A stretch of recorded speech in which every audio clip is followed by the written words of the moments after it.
election coverage. Welcome to the show, ladies and gentlemen. My name is Brett McGulick. Joined by me now is Kim Macariola. Hope to have a good show for you guys today. Yeah, it's a great night for the election. So much to get in store. We have our guest coming up just around the hour, but so much going on in this election already, as Trump so far holding the lead at 101 to 71 electoral votes, Brett. Big moment so far. It is still early in this election. However, many states have not registered a single ballot yet, so it'll be a long night ahead of us. Yeah, as you can see, some of the polls are just closing now at 9 p.m., so we should be getting some results in just a moment. As you look at the polls that closed at 9, Arizona, Wisconsin, Michigan, Colorado, Iowa, Kansas, Louisiana, Minnesota, Nebraska, New Mexico, New York, North Dakota, South Dakota, Texas, and Wyoming are now closing these polls. Among those states, 4 of those can be considered too early to call: Arizona, Michigan, Wisconsin, and Iowa. We're going to have to stay tuned to see what happens with those states. Yeah, the battleground states are just now closing, and we'll see those two positions, those states.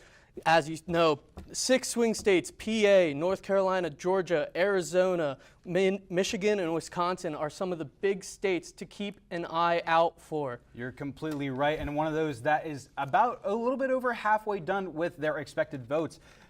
Georgia is in 63.9. So it is going to be a busy night. Pennsylvania is sitting in about blue right now, but only 15.1% of votes have been tallied. So it's going to be a long night once again. Yeah, and we just got some breaking news as New York just got called, and Kamala Harris will be taking home the 28 electoral votes from the Big Apple and upstate New York. That is another one to add to Kamala Harris's campaign. We'll be looking to see more that happens later in this election. That puts her at 99 electoral votes, but Trump is now at 120, as I believe Wyoming just got called. Okay, that adds more to his tally as well. So that is going to be a big thing to pay attention to as we can progress in tonight's show. Let's take a look at the map at 9 p.m. here and what's going on. As you can see, not quite updated, but you can see in the battleground state of PA, where we are currently located, you'll see Kamala Harris holding the lead, and as of right now, we're looking at 16% reporting, where Kamala leads 63.8% to 35.4%. Still too early to call there, so I think PA is going to be keeping us up all night. You are right. It is going to be a wild night, but let's take a look at how we started. It has been a chaotic last couple of months for these candidates and the country. So let's update you on what has happened to this point. Democratic nominee and Vice President Kamala Harris and former President Donald Trump face off in this new unprecedented chapter in U.S. history. However, the race has not been a smooth one so far. On May 31st, former President Trump was convicted of 34 felony counts, a first by a former president. Trump also survived 2 assassination attempts just nearby in Butler, Pennsylvania at a rally, another at his golf club in Florida this past September. Meanwhile, President Joe Biden dropped out of the race back on July 21st, leaving Vice President Kamala Harris with the potential to become the first female president ever. With how things have shaped out, one thing is certain: today is a historic day in our country's history. Yes, but yesterday, Vice President Kamala Harris and former President Donald Trump made their closing pitches to voters here in the key battleground state of Pennsylvania. Trump rallied in Reading, PA, and Pittsburgh, emphasizing that winning Pennsylvania would secure his path to victory, while Harris held multiple events across the state, including a late-night rally in Philadelphia with artist Lady Gaga and TV show host Oprah Winfrey. Both candidates highlighted the stakes, with Trump focusing on immigration and crime, while Harris stressed the importance of voting for change and defending democracy. Coming into Election Day, there are many tight races between the states to determine the next president, including the state of Pennsylvania. With polls closing, the race remains incredibly tight. Both candidates are virtually tied, with Harris slightly ahead in some polls and Trump leading in others. Nevada and Georgia show similar close margins, while North Carolina and Michigan also favor Trump by a slim margin, though some polls have Harris leading. Moving over to Wisconsin, Harris has a slight lead over there, but Arizona gives Trump the stronger edge. Nationally, Harris holds a narrow lead, but 538 gives Trump a 52% chance of winning, reflecting just how unpredictable the final outcome remains. With polls fluctuating and even a small error could swing the state in either direction. Yes, and this is such a close race with how close the polls are. This is shaping up to be the closest election that we've seen in a while. That's right, Cam. With how many swing states are at stake, including here in PA, CNN's Julia Benbrook is at the White House with more information on how close this election can be. Vice President Kamala Harris and former President Donald Trump are locked in a tight race. We have just 6 days left in one of the most consequential elections of our lifetime. Next Tuesday, you have to stand up and you have to tell Kamala that you've had enough. The race will likely come down to the 7 battleground states, states that could conceivably be won by either candidate. Oh, it's great to be back in Michigan. If we win Pennsylvania, we're going to win the whole deal. The battleground states can be broken up into 2 general categories. The Sun Belt battlegrounds include Arizona and Nevada in the west, and North Carolina and Georgia in the east. Arizona, Georgia, and North Carolina used to be more reliably Republican. Then there's the Midwestern battlegrounds, Pennsylvania, Michigan, and Wisconsin, part of the so-called Blue Wall. These 3 states used to be more reliably Democratic, but flipped for Trump in 2016, then swung back for Democrats in 2020. The advantage for Trump, he probably only has to win one of those 3 former Blue Wall states, Michigan, Pennsylvania, or Wisconsin, in order to win. She, in all likelihood, I think will have to sweep them, but that is totally within her power to do. Recent polling shows Harris maintains a narrow advantage in 2 of those 3 closely watched Blue Wall states. 48 states and the District of Columbia award their electoral votes winner take all. But there are a couple of states, including Nebraska, that handle it differently, awarding their electoral votes by congressional district. And while the state of Nebraska is safe Trump territory, there is a district surrounding Omaha considered a battleground. And that one vote could end up being very important in the event of a close race in the Electoral College. Reporting at the White House, I'm Julia Benbrook. Thank you, Julia. It most certainly will be a long night. Now, Brett, we got our buddy Cam Wickline over on the other set. Cam, take it away. Hello, ladies and gentlemen. There are a lot of things to watch here on this night, and it might be hard to keep track of everything, but no fear. I am here to break it all down for you guys. This is the map that I'm going to be in front of all night, and I know you're going to notice this is pretty filled in. This is everything we are pretty comfortable predicting that will happen. You're going to see Maine and Nebraska. Those are two things we expect to split. Nebraska and Maine will probably be split both ways. Those are 2 special cases where not all of the electoral votes go to the candidates. They're split up into separate districts. That being said, the reason I want to highlight this is here are the 8 swing states that we are going to be paying attention to today.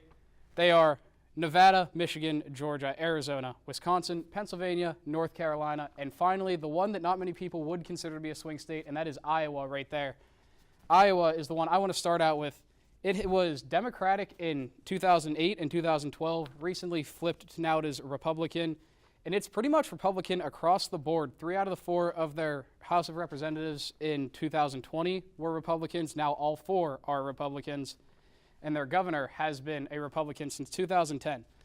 And as of recently, this was considered a Trump lock, but now we are going to watch these 4 counties very closely. Polk County, that is where Des Moines, Iowa is at. It is 57% Biden in 2020, 52% Clinton in 2016. And now that's one of the big areas we have to watch. Everyone knows that rural areas usually go Republican, and urban areas usually go Democratic. That's why we have to watch that one. And then in Cedar Rapids, 2 counties, Johnson County and Lynn County, another area to watch. If Trump can manage to steal some of the votes away from the Democrats, that could be a big area. And the last thing we need to watch is Scott County. That's where Davenport, Iowa is at. Only 51% went to Biden in 2020. If Trump can manage to steal some votes there, we could see Iowa flip. Now over to Michigan. That's another one we're going to have to take a look at. It has been Democratic since 1992, but Michigan went Republican in 2016, flipped back over in 2020. Their Congress is all Democratic at the moment, and their governor is Democratic at the moment too. The 4 counties we need to watch for are Wayne County. That is where Detroit is at. Kent and Macomb County, that is where Grand Rapids, Michigan is at, and that's one of the ones I really want to pay attention to, because Kent and Macomb County, that's where the suburban population is at, and if we can see the suburban population start to swing over to the Republican side just a little bit, that could sway Michigan one way or another. This one is a true swing state. We don't really know who is going to win what. And then Saginaw County here, 49.4% for Biden, 49.1% for Trump in 2020. It's a county that has been blue for years, but if Trump can manage to take a little bit more of that vote, even eclipse 50% in that county, that could do a lot for where this is going to go. Over to Wisconsin. Wisconsin has been Democratic since '88, again, except for in 2016. They currently have 6 Republicans, 2 Democrats in the House. The counties we really want to watch out for, Brown and Outagamie County, that's where Green Bay is at, about 250,000 people voting out of those 2 counties right there. 54% Trump, about 45% Biden in 2020 out of the 2-party voters in that state. The other big area I want to highlight, Milwaukee, Racine, Kenosha. It's the Milwaukee-Kenosha area. That's 3 counties, makes up about 650,000 votes out of an area that has, or out of a state that has about 3 million voters. Biden won 63% in that area to Trump's 36% in 2020. Again, Wisconsin, a true swing state. If we want to see Wisconsin flip over to Trump like he would want, he has to see if he can steal some of the votes there. That's a big portion coming out. Over to Arizona, another swing state we need to highlight there. They have their electoral votes. There's really 2 counties we need to watch for here. Maricopa County, that's where Phoenix is at. Biden won 50% of the votes to Trump's 48% in that county. There's over 2 million voters there just in that county for the 3.3 million voters we saw in 2020 for the entire state of Arizona. So we're talking about more than half in this county specifically. So if Trump can even win an extra percentage point in this county, we could see Arizona and its 11 electoral votes go all the way over to Trump. Pima County, that has Tucson, Arizona in it. That's the other county we need to watch for. And I will tell you the rest of the swing states next time I see you guys. Cam, back to you. Thanks, Cam. Now, let's take a little look at what's going on locally as the PA Senate race is in store. Bob Casey, the Democrat incumbent, has so far taken the lead, running at 60%, just 18% reporting as of right now. Dave McCormick just at 37.5%.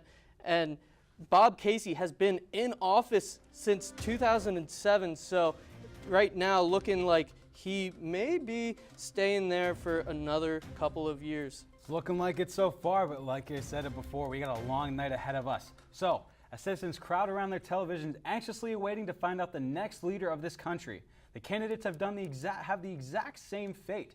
Vice President Harris will head back to her alma mater of Howard University in Washington, along with running mate Tim Walz, while former President Trump heads the Sunshine State, hosting supporters in the Palm Beach Convention Center. Trump himself will be among a smaller group in his Mar-a-Lago resort watching tonight's results.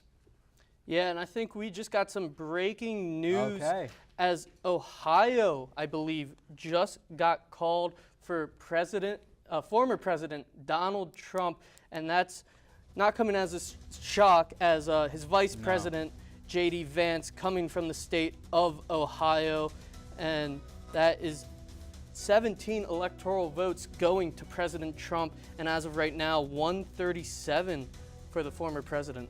All right, it looks like good start for him so far in this early night. Yeah, well, in the 2024 presidential election, roughly 160 million people are expected to vote, continuing the trend of high voter turnout seen in 2020. However, some states between former President Donald Trump and Vice President Kamala Harris will be more significant than others. Here in the swing state of Pennsylvania, with 19 electoral votes on the line, around 7 million people are expected to vote in this year's election, which is roughly 70% of eligible voters. In 2020, about 6.9 million people casted their ballot in the state in the last presidential election in 2020, according to the Pennsylvania Department of State, when President Joe Biden flipped the state from Trump. Voters at the District 31 Precinct 3 polling place in Pittsburgh's Lincoln Place neighborhood faced delays Tuesday morning when the election judge did not arrive on time, causing the late opening and shortage of necessary supplies. The site opened around 8:15 a.m., over an hour later than it was supposed to. Some voters had to vote provisionally after waiting in line since the early morning. Provisional ballots were used for less than 20 voters before the machines were operational. A county spokesperson confirmed that provisional ballots would not be counted immediately and it would require several days to be processed. Voters expressed frustration over the delays, with some calling leadership changes to prevent such issues. Although polls have already closed in this state, voters in Cambria County, Pennsylvania will have until 10 p.m. to cast their ballots today after technical issues with scanning machines delayed the voting this morning. The Pennsylvania Department of State is working with local officials to resolve the issue, allowing voters to continue using paper ballots in the meantime. The county's request for an extended voting deadline was approved by the Court of Common Pleas. All ballots cast after 8 p.m. deadline will be counted. County officials are addressing the problem with their specialists, ensuring that all ballots will be counted. Voters encountering problems are urged to report them to the election officials or the Department of State. Several non-credible bomb threats briefly disrupted two Georgia polling places on Tuesday, which were later traced to Russia. According to Georgia Secretary of State Brad Raffensperger, the threats caused temporary closures at the Entrance Community Center of Gillott Elementary in Union City, near Atlanta. Though no explosives were found, the FBI confirmed it was aware of the threats but stated there was no indication that they were credible. The borough said the statement, quote, "Election integrity and protecting our community is our highest priority, and the FBI is working closely with state and local law enforcement partners to respond to election threats and protect our communities as Americans exercise their right to vote," end quote. The incident led to a delay of about an hour, with some voters forced to wait outside until the sites were cleared. The county is seeking an extension voting hours due to the disruption. Georgia is expected to be one of the swing states in this race. Coming up next, we'll hear from our colleagues at local watch parties with each candidate. And Dr. Soren Fanning will join us in studio to help us break down the election. Don't go anywhere. We'll be right back for RMU-TV's coverage of the 2024 election.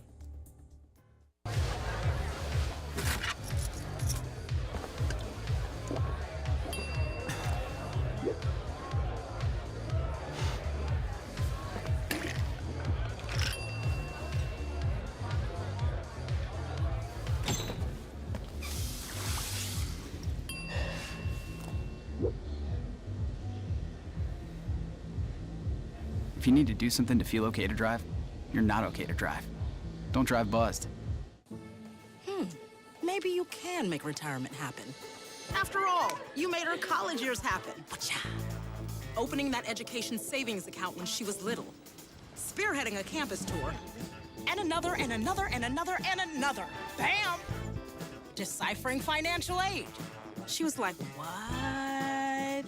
But now she's like, you aced planning for college. Now get the tips you need to get on track at aceyourretirement.org.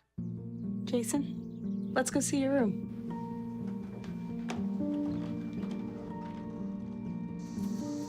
No, that's not right. How was it? Is it good?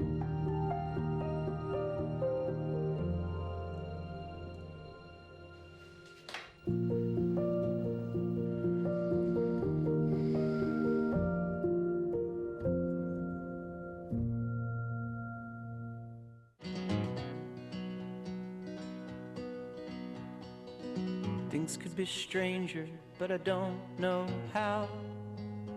I'm going through changes now.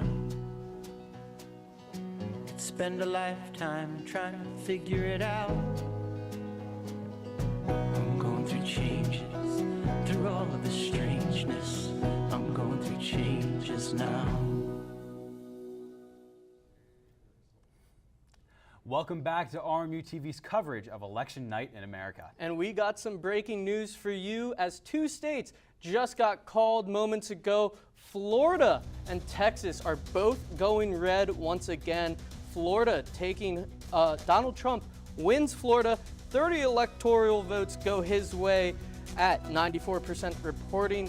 just under 6 million votes going towards former President Donald Trump. And in Texas, with 58 reporting, 40 electoral votes go his way at 4 million votes so far going in favor of former President Donald Trump. We're going to be keeping you updated on the latest breaking news regarding all the states. Presidential candidates are keeping track of the battleground states that could tip the results to either Donald Trump or Kamala Harris. One of the biggest prizes of tonight's election rests in Pennsylvania.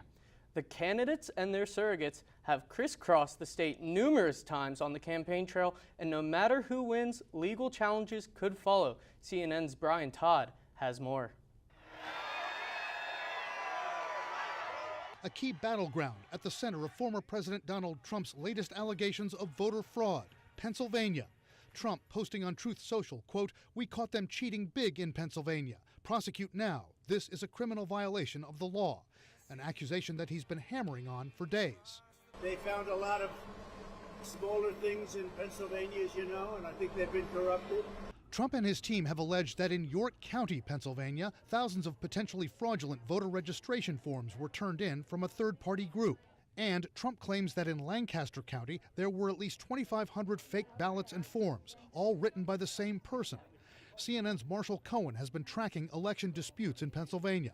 He says in those two counties, it appears the safeguards in place worked. The authorities in Lancaster and York County noticed what was going on. They paused all those registrations, launched an investigation, and determined that some of them might be improper, but others were perfectly fine, and those registrations can go forward. Pennsylvania's Secretary of State, a Republican, also spoke of his state's safeguards.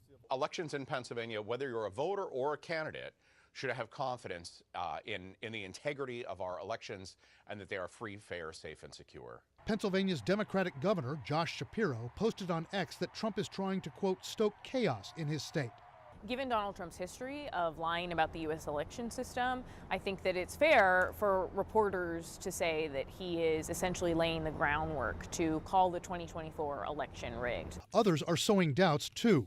U.S. intelligence has determined that Russian operatives were behind this fake video, which circulated on social media, purporting to show someone destroying mail-in ballots for Trump in Bucks County, Pennsylvania.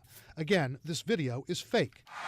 In addition, election officials in battleground states tell CNN they've been trying and largely failing to combat a torrent of misinformation coming from billionaire Trump ally Elon Musk as he stumps for Trump in those states. A Pennsylvania election official telling CNN, quote, Elon Musk is a huge problem there. He has millions of followers on X, on social media, and he has also spread Donald Trump's baseless lies about the election. Musk and one of his attorneys have not responded to CNN's questions to them about the concerns of him spreading misinformation. An ex-spokesperson said the platform is enforcing its policies on election interference and misleading content. Thank you so much, Brian.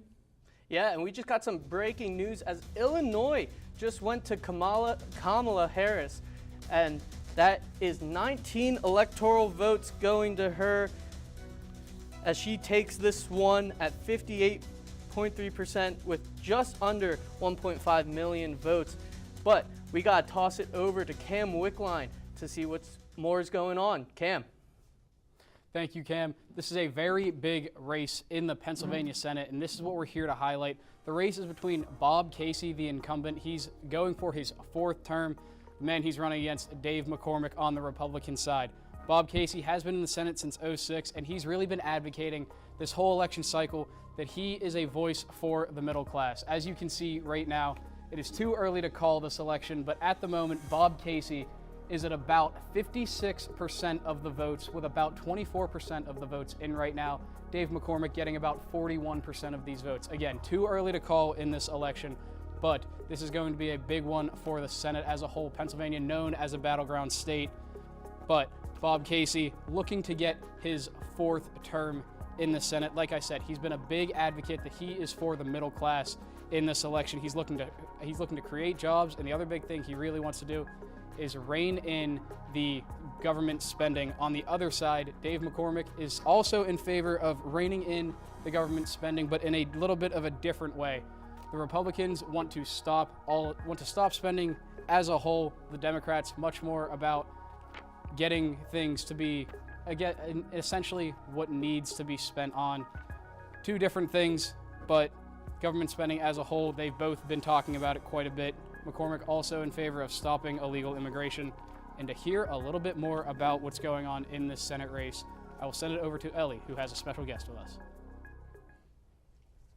Thank you so much, Cam. Today I am joined by Dr. Fanning. Thank you so much for joining us. Pleasure. So Dr. Fanning, to start off, could you tell us a little bit about what your role is at Robert Morris? Certainly. I'm the head of the Social Sciences Department. I'm the World History Professor here at RMU. All right. And going off of that, what have you learned from your students concerning the election? How are they feeling? What are they kind of thinking? Well, my students tend to have one of two positions. They either tend to be either very excited or terrified. And that seems to be the way there isn't a lot of middle ground. There are a lot of big social issues that affect many students in different ways that are being played out. And one of the things we've noticed about this election is a lot more has hinged on sort of social issues. Things of the variety of transgenderism, abortion rights, that sort of thing, LGBTQ rights, as opposed to what normally you would expect to govern a presidential election, things like tax rates and foreign policy and things like that. And those social issues tend to hit especially younger people, but older people as well, right in their identity. And that motivates them, but that also can cause a lot of anxiety. And so I think that's what we're seeing here, at least at the university level.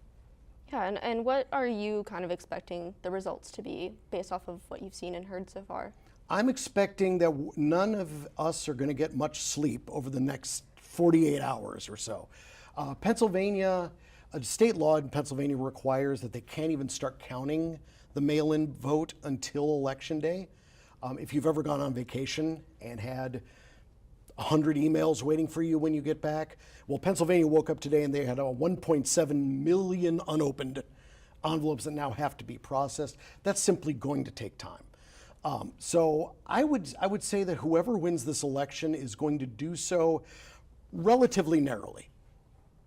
Yeah, and like you were talking about, some states like PA, they do have to wait a little bit longer to start counting those ballots. So that does bring up questions about things like voter fraud. So what do you think that's something that we need to be concerned about? It depends on what you mean. What most people think of as voter fraud, people going in and voting under a fake name, that is almost non-existent. It is extraordinarily hard to do. You would have to find the identity of someone who isn't going to show up themselves. You would have to be able to copy their signature. You'd have to know their address, know their district. There's a whole bunch of hoops to jump through, and that's for one. We're talking even in close states, we're going to have margins in the tens of thousands. In addition, there aren't really central databases that can be hacked because every county holds their own elections. So think of the United States as not having one national election, but somewhere on the order of several hundred to a few thousand elections at the same time. So that decentralization makes it hard to hack. So in that sense, I don't think we really need to worry about that. There's numerous checkpoints. These ballots are monitored. We saw in the earlier segment, there was a lot of concern about fake news clips purporting to show this, and the reason it's faked is it's very hard to do. I think nationally, the percentage, I could be off a little bit, but the percentage of vote fraud over the past 20 years was something like 0.0004%, which, and I'm being a little facetious, might be 3 guys in Peoria, Illinois, and that might be it. So it's not that much of a concern. Yeah, but also today we have seen both in Georgia and Arizona, they both had reported bomb threats, and those have been possibly linked to Russia. So yes. And now that is actually the much bigger threat is election disruption as opposed to election fraud. It's very hard to cheat on an election, but it's not very hard to disrupt the proceedings with a bomb threat, with intimidating a mob or even just a few people. That's much more the concern. The idea of disrupting the count, disrupting the proceedings. We have seen an enormous uptick in foreign actors looking to cause mischief in American elections. Russia has been obviously out in front, but we've seen China and Iran get into it as well. And one of the reasons is these are not democracies, and they're seeking to discredit the practice of democracy. So if you can disrupt it, if you can sow fear and doubt and get people fighting each other, it's easy to look around and see democracy doesn't work, it's not worth the effort. So I think it's much more about promoting their vision of what a government should be, rather than necessarily preferring one candidate or another. All right, well, thank you so much for joining us today, Dr. Fanning. We will have more election results for you right after this break.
Welcome back to RMU-TV's coverage of the 2024 presidential election. While all eyes may be on this race, Pennsylvania has a local race of its own that maybe go down to the wire between Democrats and incumbent Bob Casey. But let's toss it over to our reporters Taylor Roberts and Amir Keasley, who are at each local watch party. First is Taylor. Taylor, what do you see going on down there? Hey guys, I'm at the Pittsburgh Federation for the Teachers in Southside Pittsburgh, and we're here for Eugene Dispel's Democratic Attorney General candidate watch party. He's currently leading in the polls against Dave Sunday by 52.9% so far. I'm also going to be here reporting on Bob Casey, who's also currently leading in the polls. Eugene D. Pasquale has been in elective office for a while, but he hasn't been in office since 2021, where he was the Auditor General. He is excited to be back in the election, and we can't wait to see what he does. Sending it right back to the desk. Thank you so much, Taylor. Let's send it over to Amir to hear some more.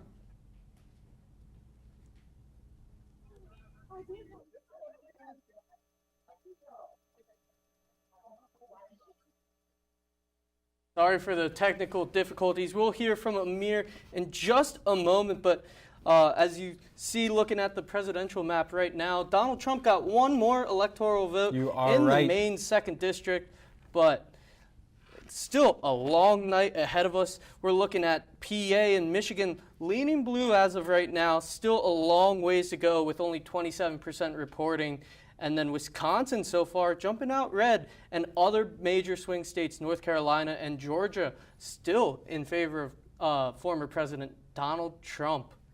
You're right. So it is going to be a long night ahead again. So, but looking more to the blue side of things, Iowa, as well as Missouri, Kansas, Colorado, and right now Pennsylvania, although still less than half of the votes have been registered, are all swinging blue right now. So yeah, about half and half here. And speaking of blue, Wisconsin just flipped, only 17% reporting, right underneath 300,000 votes as of right now. So a long, long ways to go, as we keep saying. But just an intense night of votes coming in, and just talking about the mail-in ballots that just come in and the states that aren't allowed to open them until the day of the election. You're right. Like Dr. Fanning said, it is going to be a long night ahead of us with a little to no sleep. So it'll be a long night. Yeah. Well, we're going to talk about some issues in the state as the voters in Florida, North Dakota, and South Dakota will decide on Election Day whether to legalize recreational cannabis, a move that could bring the total number of states with recreational marijuana laws to a majority. In Florida, Amendment 3 would allow adults 21 and older to process and buy marijuana with projected annual tax revenues of up to $430 million. North Dakota Measure Number 5 would permit the production and sale of cannabis. The measure estimates potential revenue of $10 million annual, but also note behavioral impacts. However, recreational marijuana has been rejected twice before in the state. South Dakota is revisiting cannabis legalization for the third time after 2020's approval was struck down in the court. Initiative Measure 29 would legalize marijuana for adults 21 and over, but recent polls show opposition growing amid a strong anti-legalization campaign. The national shift towards legal cannabis reflects growing public support, but state and federal laws remain at odds, with the Biden administration proposing to reclassify marijuana to acknowledge its medical benefits. The RNC dropped a court challenge on Tuesday that wanted greater access for poll watchers in Milwaukee. The RNC had previously accused the city's Elections Commission of unfairly limiting public observation at polling locations. During early voting, however, after a court hearing, the RNC's lawyer told the judge there were, quote, no issues, end quote. Milwaukee Mayor Cavalier Johnson stated there was no credible evidence supporting the RNC's claims. The RNC later released a statement saying the city had addressed their concerns and ensured public observation was protected. Voting started very early for those in a little town in New Hampshire, Dixville Notch. A population of just 6 opened its polls at midnight today. It is one of the oldest traditions in every election day, as it dates back to 1960. All eligible voters gather at the now dormant Balsam Hotel and cast secret ballots in the wee hours of the morning. The results, it was none other than a split 3-3 tie. So we are going to be tossing it over to the social desk to hear more about what's going on the social side of things. Hi, thank you everybody at the desk. So there hasn't really been much on the socials from either of the candidates. It's obviously been pretty cordial. Kamala took to Twitter about 2 hours ago just to encourage everybody to get out to the polls. Trump has been a little more recent with the states that are currently voting. He has given poll dates and poll hours to go out as he encourages. And that's pretty much, that's all that's going on. Awesome, thank you so much, Isabella. Well, we got updates, and even more updates. To find out the most recent, we're going to find out the most recent news whenever we come back from break.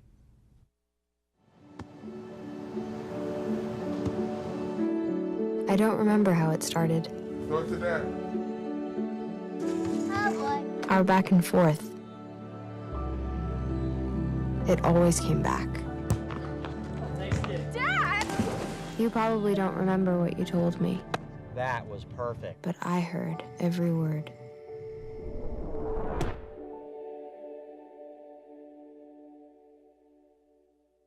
there's so many rewards in life. You coming into our home was one of the greatest rewards we could have ever had. You know, it took 20 years, and I got my third child, who was 17 at the time. It's so cool to watch the adult that you've become, and you really have done as much for us as you think we've done for you.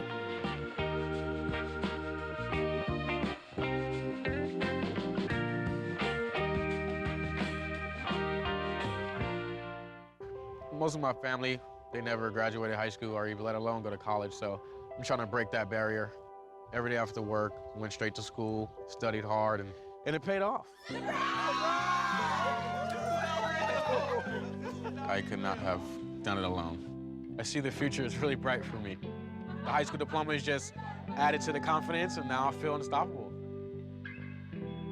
Find free adult education classes near you at finishyourdiploma.org. You told me not to talk to strangers. You told me not to cross the street without looking both ways. You told me not to touch the stove. You told me not to do drugs. You told me not to drink and drive. You gave me so many messages about how to stay safe. Why didn't you keep me safe by properly storing your gun?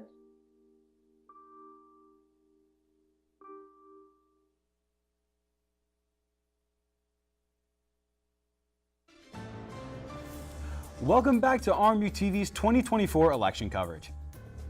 Although America will be impacted on whoever wins this election, so will the entire world. CNN had reporters in Europe, Asia, and Africa on the impacts of this election across the world. American elections are always closely watched here in Europe, but this one really like no other. Not only because of the likely economic consequences of a second Donald Trump term, given his pledges of tariffs on imported goods and what that would mean for the global economy, but also from this continent's point of view for its security. Remember that the last time Donald Trump was president, there had been all this talk in Europe of needing to achieve greater strategic independence. The fears are now on the continent that that hasn't gone far enough, with the war in Ukraine not helping either. A lot of questions, a lot of attention then on what happens Tuesday in the United States. Here in China, the government is being very deliberate about not making any public statements about the election. Beijing, though, likely expects tension to remain high and may see pros and cons in the candidates. For example, former President Trump, while at times unpredictable, has been critical of alliances like NATO at a time when China is trying to establish itself as the leader of a new world order.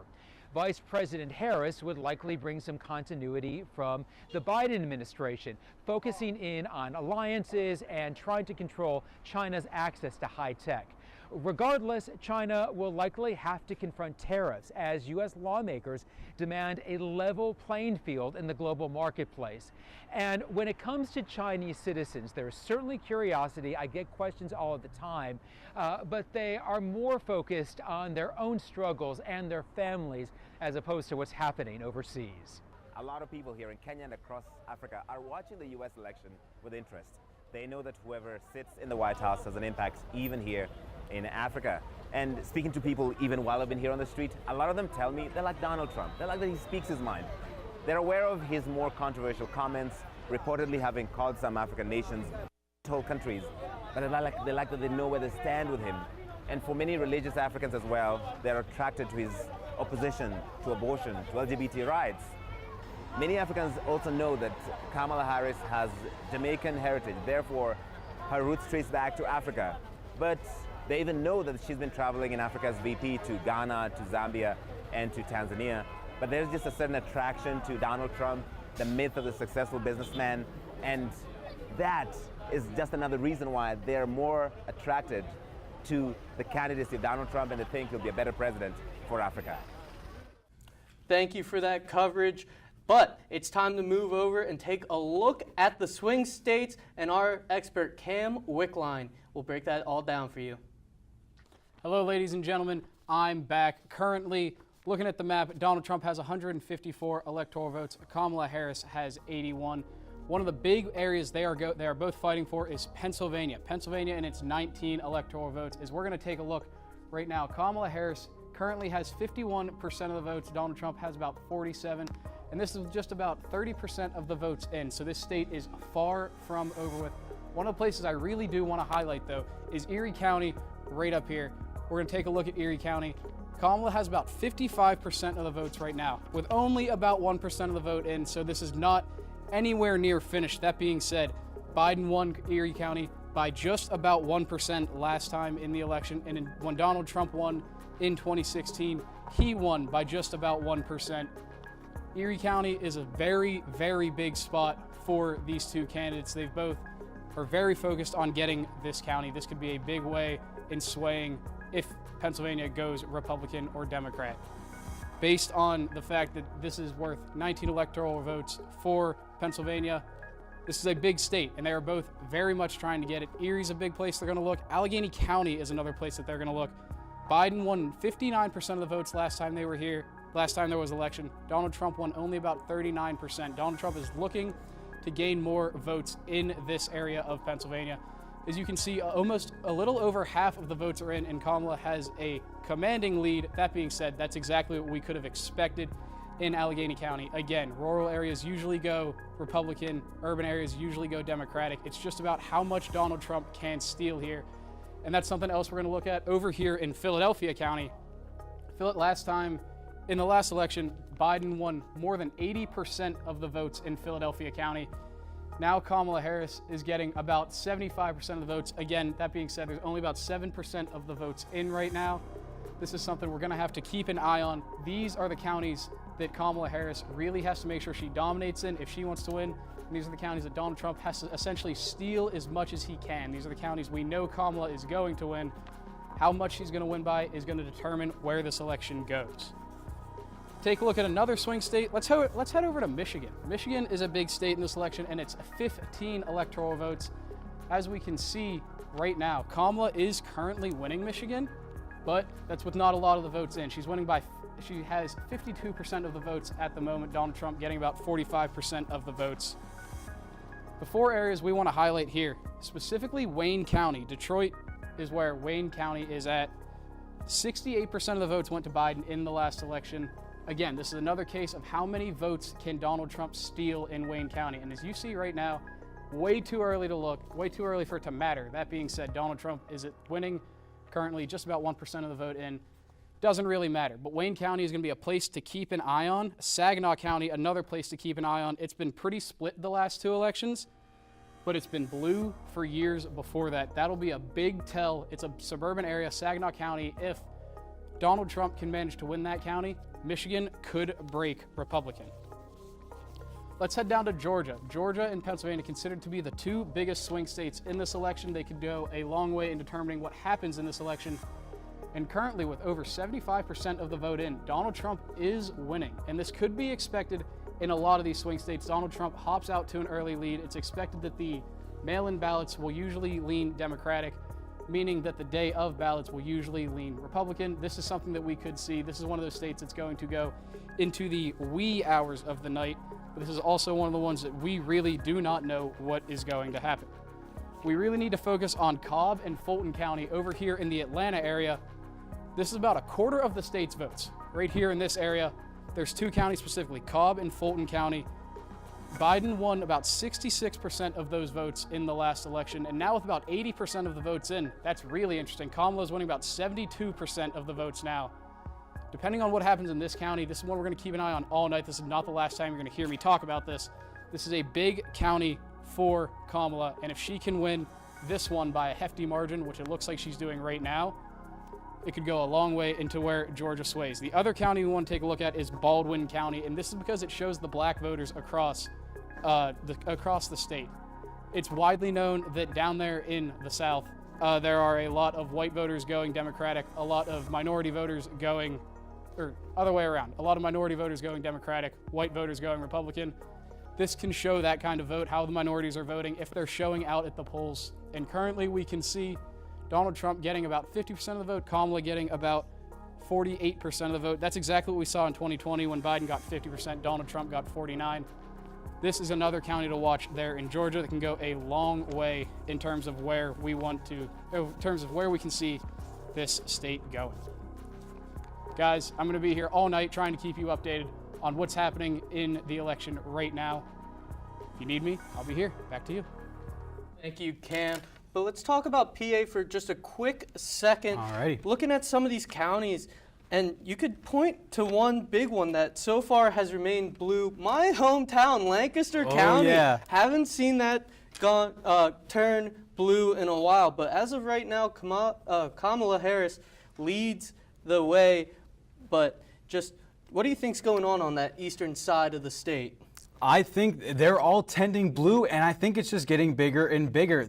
These margins are small right now, but I think this could be a key point into taking over this state. So we're going to send things over to Isabella back at the social desk. Isabella, do you have any more updates for us?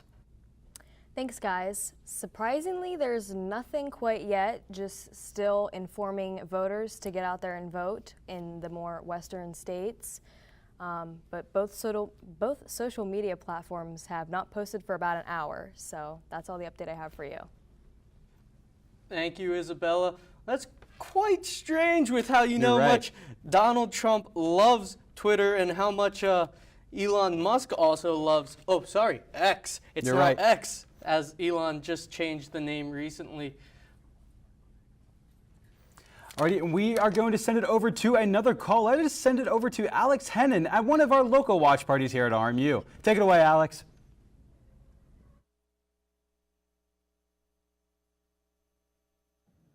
Hello, everybody. My name is Alex, and I'm here at Monroe Lounge. So here I am. We are currently watching the election right here. We have a little watch party here right now. So essentially, what it looks like we are watching from ABC News the election and what's going down right now. So let's see, we have in Maryland, looks like for the House, looks like the Republican is winning by 50%. Right now, looks like, we have a bunch of people here. We're gonna get some interviews here once we come back here, but overall, this is very exciting over here back at Robert Morris University. So so I'll get it back to back at the desk, and I'll teach you guys in a second. Thank you so much, Alex. And Cam, it's awesome to see some student engagement here at RMU. Yeah, I remember last time I managed to be here for the 2020 election, but it was quite different at the time because we were in the middle of COVID and not much gathering was going on campus. So seeing the students gather and supporting their choice of presidential candidate is something crazy. But we just got some breaking news. Louisiana is officially going to the red side of things in favor of Donald Trump. It is a huge win and another 8 electoral votes for the Republican Party. Yeah, they're calling it with just 39% reporting, but Donald Trump's running away with this one, winning 66% of the vote, and that just completes down south for the entire Gulf of Mexico for Donald Trump. Kamala hasn't even have a state touching it. So far, Trump is taking the lead on this one. He advocated very largely this morning to go out as a Republican, go out, vote early, vote as much, get everyone involved, and down south looks like it has just gone that way. It keeps going red here in the early stages of this night.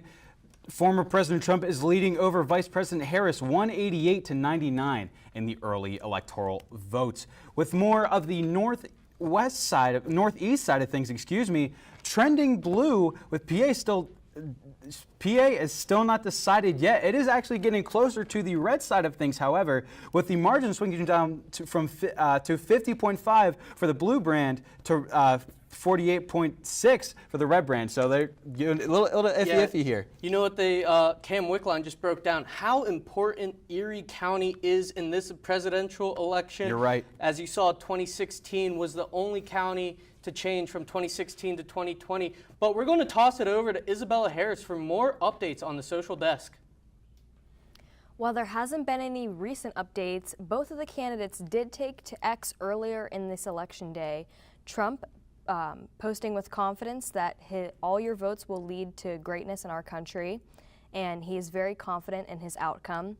While also, Kamala did also post that Election Day is here, and today we vote because we love our country and we believe in the promise of America. But besides that, socials have also been pretty quiet. Back to the desk. Awesome. Thank you so much, Isabella. Hopefully we can get some more updates for you soon. Yeah, and Donald Trump acknowledging on X to stay in line for the voters. That's one of the biggest things. Many counties deal with the long wait and kind of not scaring off, but just impatient voters just saying it might not be that important, but everyone's got a civic duty, and it's looking like so far the Republicans have stayed in line. You're right. It's been pretty red so far, and I think that social media aspect of things is going to be crucial for the new set of voters, including myself here, that the social media is going to be a brand new way to reach out to the younger voters, and hopefully we can get some more stuff going on later in this show. Yeah, well, our time for this hour of election night coverage is almost up. Brett, thank you for joining me and Isabella and Cam Wickline. They may still be here, but for everybody upstairs, we got a ton more election coverage coming up, so stay tuned on RMU-TV's election night coverage. Bring it.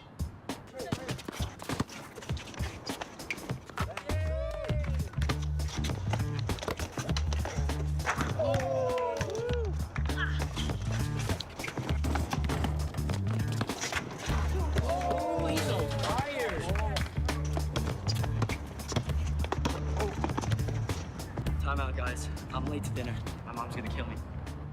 Catch you guys later. Mom wants us home. Okay. Bye, guys. You guys need a ride? Sure. Yeah. All right. How about some one-on-one? I gotta go eat, man. Sorry, I'll see you later.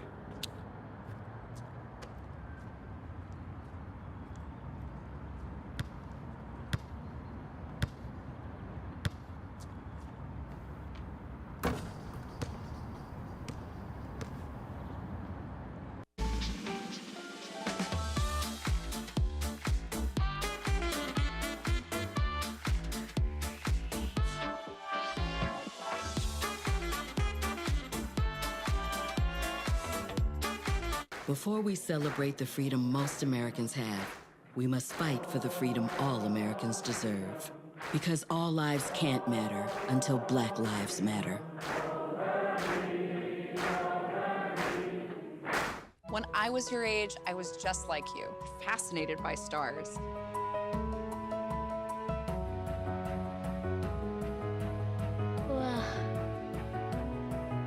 But now I get to search for life in the universe. And who knows, maybe life is looking for us too. So we're like aliens to them? Yeah. Does anyone want to be a scientist now? I do. Awesome. We need more girls in STEM. Maybe we can find aliens. It's been difficult because I hadn't been able to see my grandchildren. I can't wait to get back to field trips with my school. Not having to think about putting on a mask. I really can't wait to get back to life, really. I miss all my friends. I miss taking pictures in school. An expression on someone's face when you do something nice for them. COVID-19 vaccines are available, and they're the first step to safely getting back to things we miss most. Visit getvaccineanswers.org so you can make an informed decision about COVID-19 vaccines. Imagine being fired because of who you love. Imagine being denied medical treatment because of who you marry. Imagine being evicted because of who you are. Millions of Americans don't have to imagine this. They have to live it. Because in 30 states, it's legal to discriminate against LGBT people. It's time to make an informed decision about COVID-19 vaccines. The dangerous new Delta variant is more than twice as contagious as the original virus and can affect anyone. Right now, 9 out of 10 hospitalizations and deaths from COVID are among unvaccinated people. Getting vaccinated might save your life, and there's now an option that's fully approved by the FDA. Learn more at getvaccineanswers.org. Honorary Forest Ranger Betty White here, lending a hand to my dear friend Smokey Bear, because for years he's only said, only you can prevent wildfires.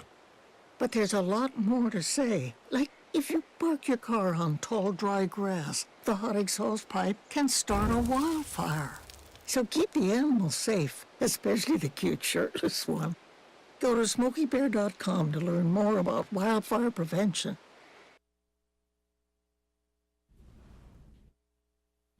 Hello and welcome to the second hour of our election night coverage. I am Nathan Kingston, and joining me is, for the second hour, Caden Hyde. Caden Hyde, yes. As of right now, I want to thank our previous talent for being on, for both Cam and Brett, but we're still joined by Cam Wickline and Isabella as well. But right now, as of right now, the votes are getting in now, and as said before, we do have some of those southern states going red right now. But as for right now, what do you have to say about this, Cade? It seems to be shaping out very similar to the 2020 election right now, where early on it looked like Donald Trump would have like a steamroll victory because of the many states in the Midwest and the East, like Missouri, Arkansas, Oklahoma, especially Texas and Florida, that most of the time vote GOP. I feel like whenever we get to the West, which will be in the wee hours of the morning or very late tonight, to more solidly Democratic states like California, Oregon, Washington, Hawaii, even maybe a Nevada or an Arizona, we're really going to see the closeness of this race reflected in the electoral votes. Oh yeah, no, I completely agree with you. Plus, also happening right now, we do have some polls exiting up here soon, closing at 10 p.m. like we are right now. Those being Idaho, Montana, Nevada, Oregon, and Utah should be coming up here very soon to see what those results are. But besides that, I think we're going to have a very close race here. As you can see from our first hour, we have some very close races at like 48 to 50%, 52%, 58% lead for Harris or Trump for this. But as of right now, we're to see what those states come in at. All right, so right now we're going to be tossing it over to our very own Cam Wickline for some more updates. Thanks, guys. I'm back. I'm better than ever. We're going to take a look at Iowa. Iowa and its 6 electoral votes. I was telling you that we don't know what's going to go on with Iowa. Coming into this election, everyone thought it was going to be a very heavily Democratic or a very heavily Republican. That being said, as you can see right now, Kamala is currently winning by a very slim margin, only about 36% of the votes in. That being said, last time, we're going to take a look at Des Moines, Iowa right now. Biden won this area by, he won 57%, Trump won 41% now. You're seeing Donald Trump in that area is currently winning. We're going to take a look at Des Moines, Iowa there. Kamala not winning by nearly as much as she needs to, only about 55% to Biden's 57% the last time in Polk County. That's where Des Moines, Iowa is at, and that's not a good thing if for Donald Trump. He needs to be winning this one by a little more. We're also going to go take a look over at Lynn County, which is where Cedar Rapids is at. Cedar Rapids right over here. You're going to see Kamala winning by 60%. That's better than Biden's 56% in 2020, whenever he did win the state. If Kamala is to carry Cedar Rapids by this margin, she would end up winning the state. Again, very early, only about 34% of the votes in. The last county I want to highlight now is Scott County. That's where Davenport is at. Biden won by 51% the last time. Now Kamala is winning by 54%. So these couple big counties here in Iowa, these are big if Kamala is to flip this state from what is traditionally a Republican state. So those are going to be ones we're going to keep an eye on. Down to Georgia. We told you that Georgia is a massive state in this election. We're going to take another look at Cobb and Fulton, the area around Atlanta. Cobb and Fulton County, big counties if Kamala wants to win this election. And right now she's winning 57% to Donald Trump's 42% with about 82% of the votes in. This is where about a fourth of the votes in the state of Georgia come in. This is going to go a long way, and if Kamala can win this election. Now on to North Carolina. This is one where we're getting a lot more of the votes in, specifically in Wake County, where Biden won about 62% of the votes in the last election. Wake County, that's where Raleigh, the city of Raleigh is at. Biden won 62% of the votes whenever he won this state. Trump won 38% of the votes in 2016 when he won the state. You're going to see right here, Kamala is winning about 64% of the votes with more than 3/4 of the votes in. Wake can go a long way in determining where North Carolina goes. New Hanover County, another one we need to take a look at. It shows if the Democrats have a real shot here in this one. As you can see, Only about 5% of the votes in, so too early to tell. That being said, this is one we're going to take a look at. It's not going to be the last time you see New Hanover County tonight, because we're going to see if Kamala's lead can grow, stay the same, or if Donald Trump can manage to steal some of the votes. It's going to go a long way in telling where this state goes. The last one we want to take a look at is Mecklenburg. That's where Charlotte is at. Joe Biden won by a large percentage last time. You can see she's winning by a large percentage again. Now, that's all I have for you guys as of right now. Whenever I have more updates, I'll see you back over here. Guys, back to you. All right, thank you, Cam. We have some breaking news about another state being called, another one of those many out in the Midwest that are Republican strongholds has been called once again in 2024 for the Republican candidate, specifically this time Utah. The state capital of Salt Lake City has been called for Donald Trump as their electoral winner, which has stayed the same as they have voted Republican every year since 2000. And well, that adds there, I believe, 6 electoral votes, adding on to Donald Trump's total, which is up now to 198. Yep, 198, and with those 6 electoral votes, it's definitely going to help his case. Now, to see what is happening at the college level, Brett Cast has more about students' opinions on Michigan University. Take it away, Brett. It's hard to walk around a college campus and not realize it's election season, and at the University of Michigan, early voting is already underway. Everybody here, they shove in your face like, oh, are you voting, vote early, like everybody needs to vote, and like they don't even ask if you're American, and we have a lot of international students. But Michigan junior Max Friedman was not happy to learn a fellow student from China, who is not a U.S. citizen, was able to not only register to vote, but also cast a ballot on campus. So I'm not surprised that it happened, but I'm surprised that like it actually counted and they actually got credit for voting. According to the Secretary of State's office, the 19-year-old student went to the campus early voting site Sunday, registered to vote using his UMID card, showed documents proving residency in Ann Arbor, and signed a document identifying as a U.S. citizen.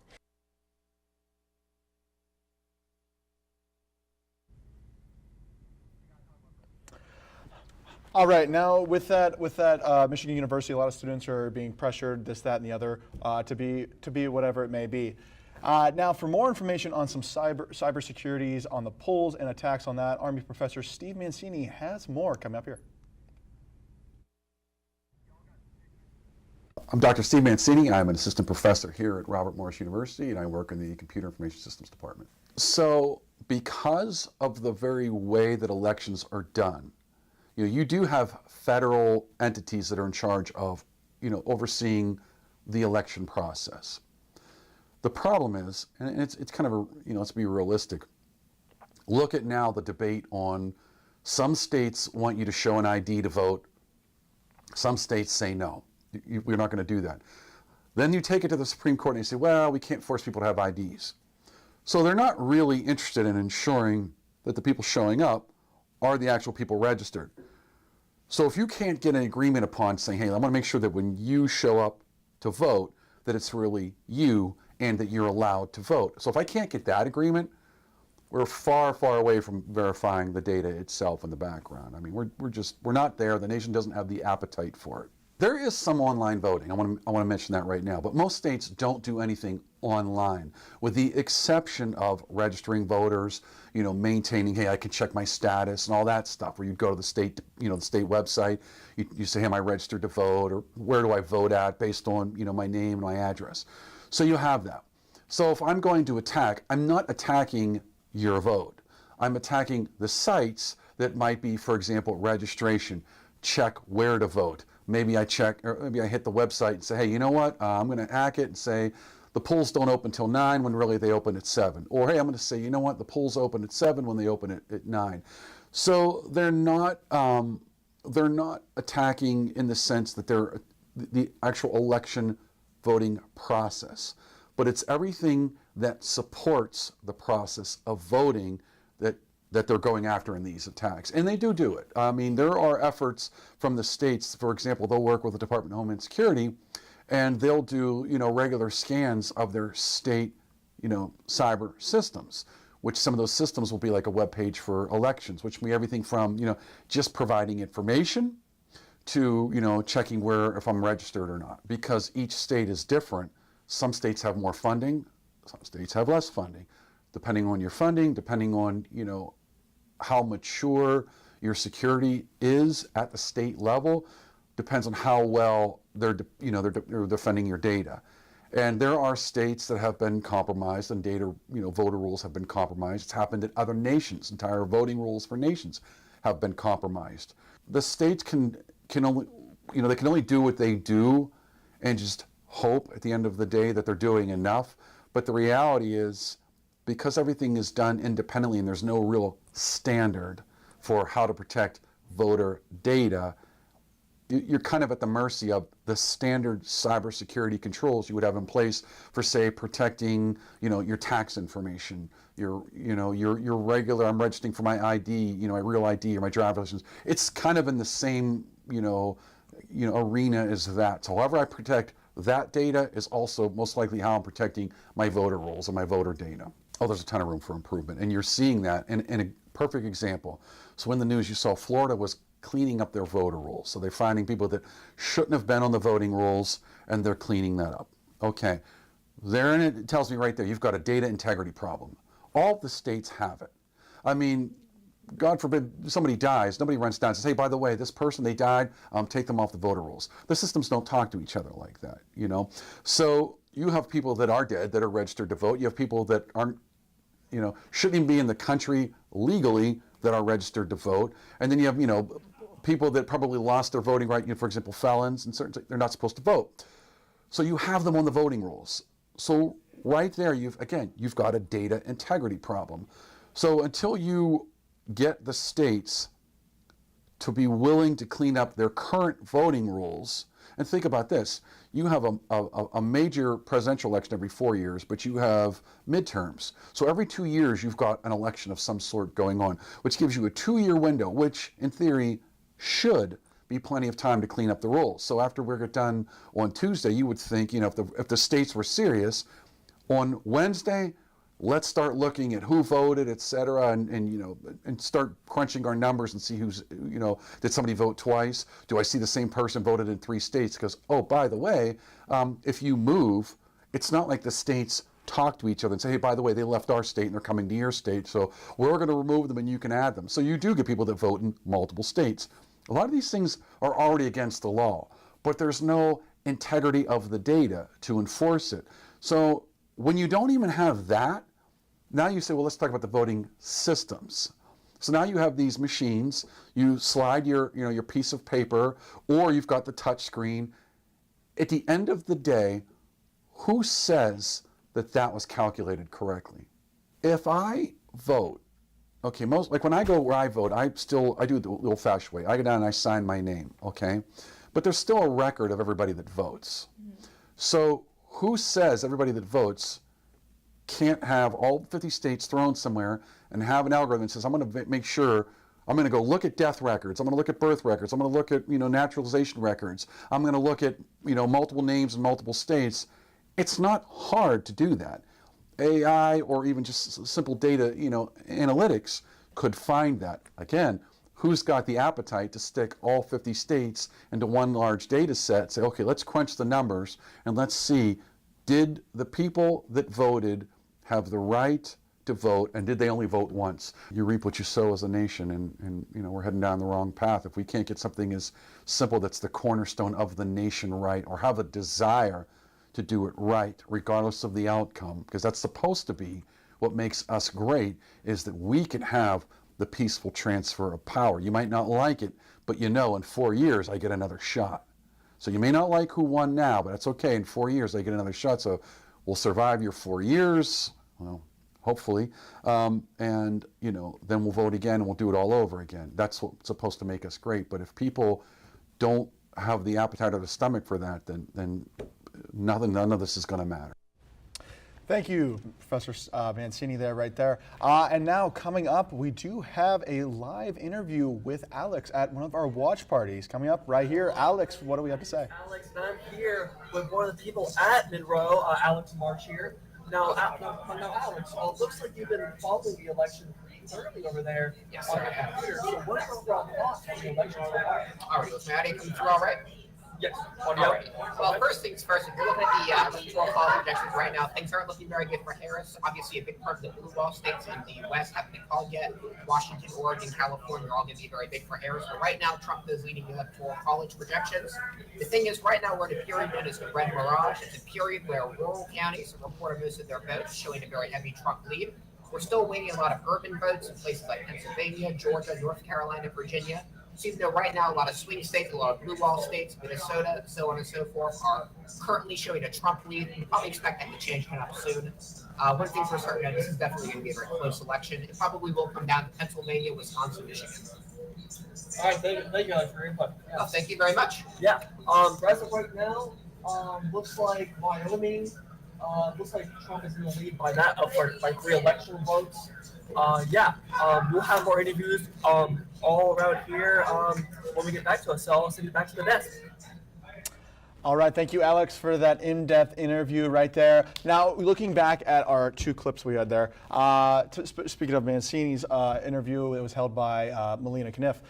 With that interview, we learned a little bit more of like what it's like for each state, especially of how their systems work and how there's other things as well. But I mean, it's just going to be a thing of what states do to avoid that, to avoid hacking, to avoid whatever that is. Of course, and I hate to cut you off. Oh today, yeah, no, cut me off. We have some breaking news coming out of the Rocky Mountains. It is official that Colorado will be sending their 10 electoral votes on Kamala Harris, which is not a great surprise to very many people, as Colorado had voted Democratic since 2008. So that's just another 10 to the tally for Harris, who's now up to 109 electoral votes. Yes. But it's going to be something very, very, very big here. As for right now, we have electoral votes 236 for Republicans and 226 for Democrats. But as of right now, Trump has just won Mississippi. Mississippi has just turned back to red with those 6 electoral votes there for Trump. It's something that I kind of expected to happen, especially being one of the southern states and more rural areas as well. So now going on over, we are going to move over with Trump. He issued something about the PA voter fraud and why he thinks PA is going to be a huge thing for him and the fraud happening in it. Let's see what is happening now. Can you imagine? They spend all this money on machines, and they're going to say, we may take an extra 12 days to determine. And what do you think happens during that 12 days? What do you think happens?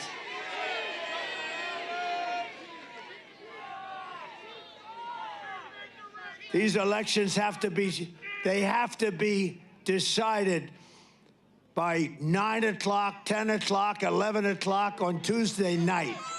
Fighting, they are fighting so hard to steal this thing. Look at what's going on. Look at what's going on in your state. Every day, they're talking about extending hours and stuff. Who ever heard of this stuff? We should have one-day voting and paper ballots. Now that is a bit of a claim there. I know it's something that's pretty crazy about the fraud here. Plus, it's really funny to see him in a box. I'm not going to lie. But Caden, what do you have to say about this? I just have to say that over the past 8 years, leading back to 2016, whenever Donald Trump first ran for president and got elected, just the change in rhetoric of if something doesn't go our way, it's stolen, has been incredibly concerning.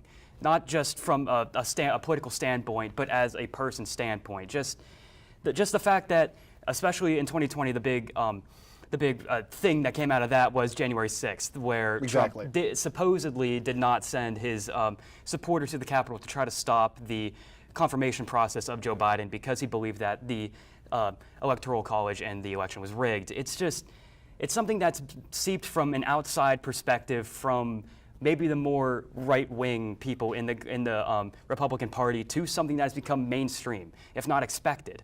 And especially with people like Kari Lake, people like Marjorie Taylor Greene, Lauren Boebert, Ted Cruz, even people in local elections claiming that if something doesn't go their way, it's just something concerning. And actually, leading up to here, we have a response from 2 Pennsylvania politicians, including Senator John Fetterman and another response from Governor Josh Shapiro. There was no voter fraud. He tried, and I would just tell him that desperation is the worst cologne.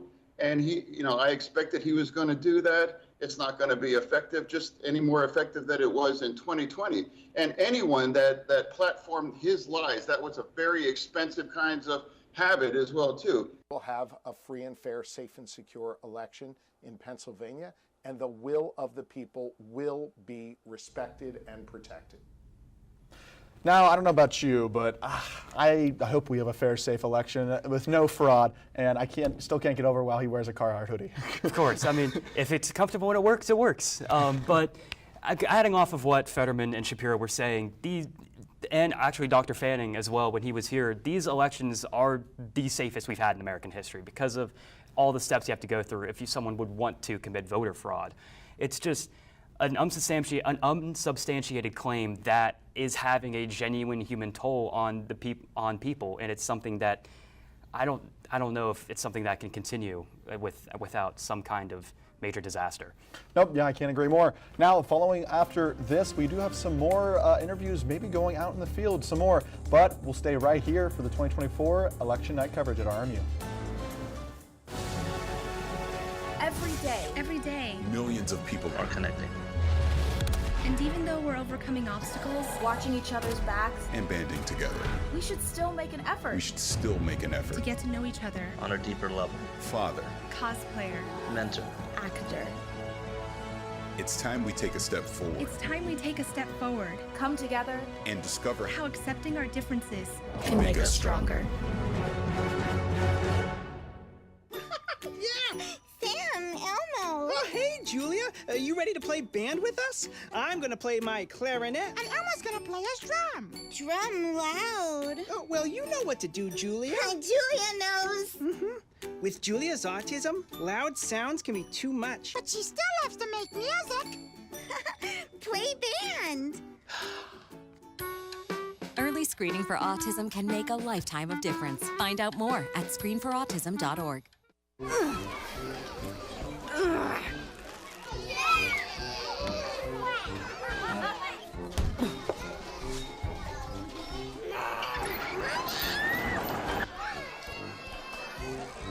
If you love them enough to crawl into a play place to get them to come down, then surely you'll check nhtsa.gov/the right seat to make sure they're in the right car seat. Can I get the now bar, please? $1. Have a good one. Got it. Hey, what's going on? Hey. Let me get a now bar. Sure. $1. Appreciate you. Got it.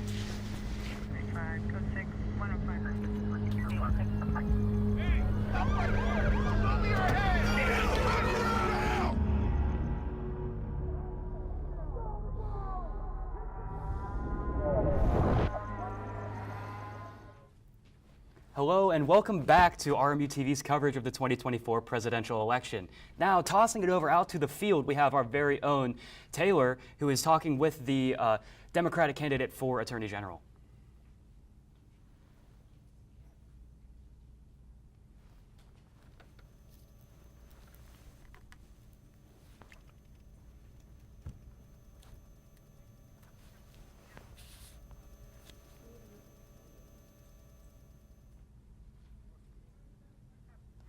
Unfortunately, we had some technical difficulties there with some sound. Unfortunately, we hope to get her back later with that interview, definitely. But I think that's going to be a really big thing, especially to hear more about that from our Democratic candidate there. But going over to some of our House votes and stuff, as for the actual Senate right now, the Senate is very Republican heavy as for right now. Yes, of course. With more elaboration on this topic, we are going to our very own Cam Wicklund. Hello, guys. One of the things I really do want to take a look at is Arizona has just closed, so we're going to take a look at Arizona down here. One of the big things we need to look at is Phoenix, Maricopa County. Joe Biden won 50% to Trump's 48% in the last election. Now, with about half of the votes in, it's looking very similar. This is the county that's going to tell us what goes where in this election.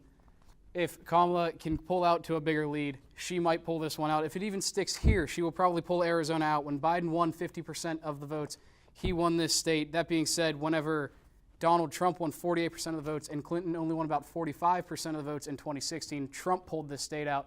So if Maricopa County holds where it is right now, we could see this state going towards Kamala Harris. Now over to Wisconsin, we need to take a look at Dane County.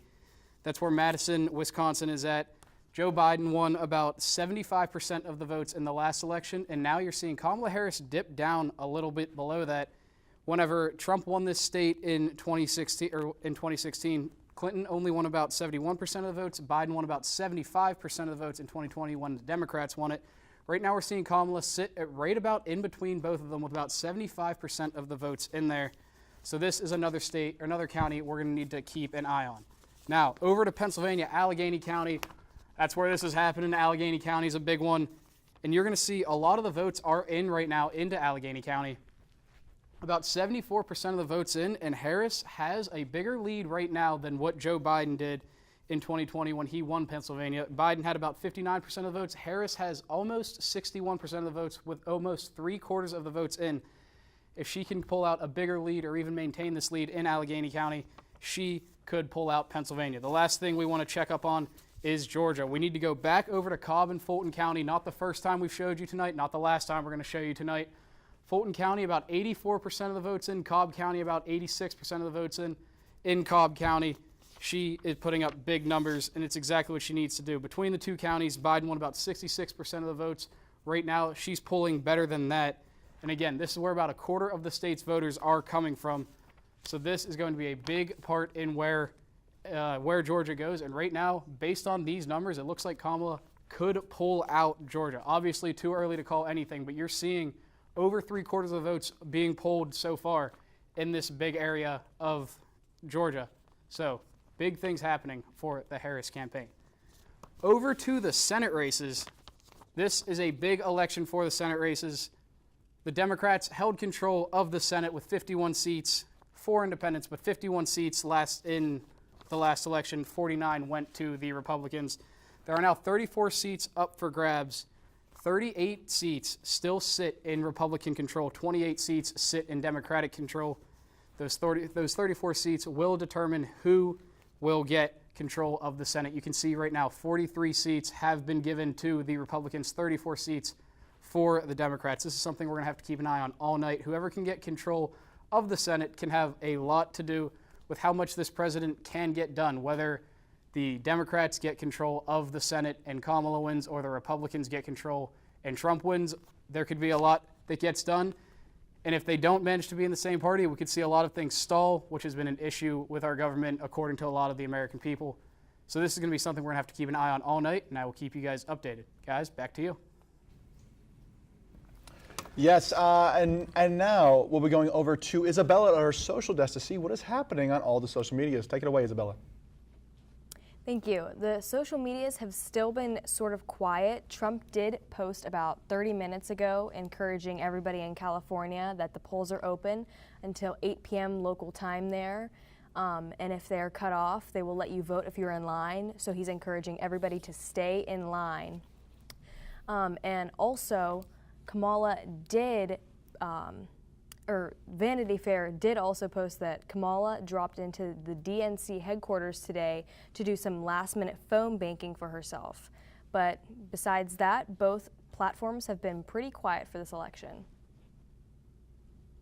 Yes, thank you, Isabella, there. It's cool to see Harris getting some of those social votes, as I feel like the Democratic Party is really pushing the whole social side of this election.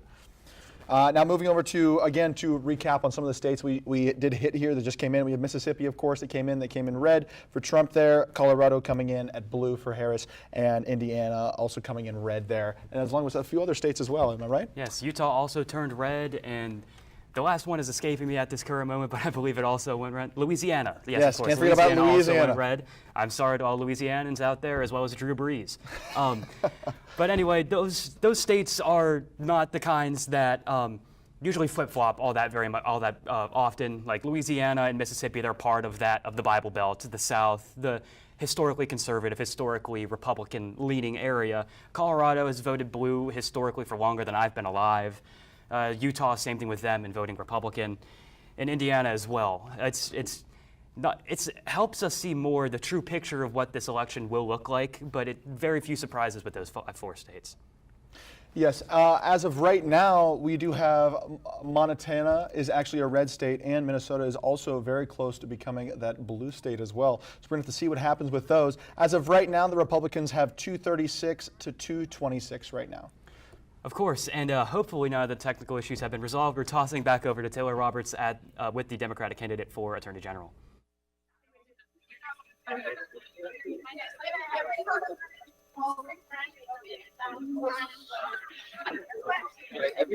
Hey everybody, I'm here for the Attorney General update. We currently have about 50% of the expected votes in, so not much really happening, still kind of figuring out what to do. Right now it does say that Dave Sunday is leading by 50.8%, but yet again, only 50% of the votes is in, so not a lot happening here, but we are still waiting to see what will happen at the end of the day. Sending it back to the desk. Thank you, Taylor, for that update there. I think it's really cool to see her there actually on the ground there at the Democratic candidate. Can't wait to see what she has more for us later, especially in the next hour. Of course, and elaborating on what she was saying, just another election here in Pennsylvania that is just too close to call yet. Speaking of being too close to call, talking more about the Senate race and elections in general, we're going to toss it back over to Cam Wickline.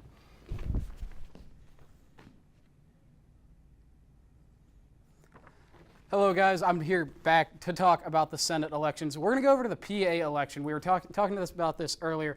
Bob Casey versus Dave McCormick. This is a very big one. And we're going to highlight the fact that these two, we don't really know where it's going to go. Bob Casey going for his fourth term. Dave McCormick lost to Mehmet Oz. Dr. Mehmet Oz, you've probably seen him on TV. Couldn't beat Mehmet Oz. Going to try to beat Bob Casey. You're going to see this one is still far too early to call. That being said, we're going to take a look at some of the numbers here. Bob Casey is currently not winning, actually. 56% of the votes are in, still too early to call. But I'm actually very surprised by these results. I was not expecting to see Dave McCormick getting almost 50% of these votes.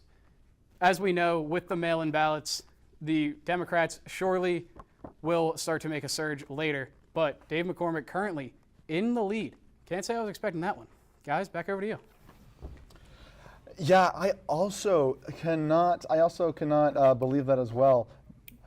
But I do know we do have Arizona coming up with something very important. What do you have on that? Of course. Arizona in the projections leading up to today was always seen as not a safe red state, but about as safe a swing state as it could possibly be, with a plus 6% margin towards Republicans. A major development going on right now is with 35% of the vote being reported that Ruben Gallego is leading the Senate race over Trump favorite Kari Lake. And as we have seen in 2022 when Kari Lake ran for governor, she ran on the platform of voters not really a voter fraud, of a weak border being strengthened. And you can see on her social media, as she has posted on X.com today, rampant conspiracy theories about just how Gallego is going to ruin the country. And it's just interesting to see how it's flipping not the way that many people projected. Yes, and right after this, we're going to find out more about some of those counties with Cam and maybe some more live hits as well right after this on our Election 2024 night.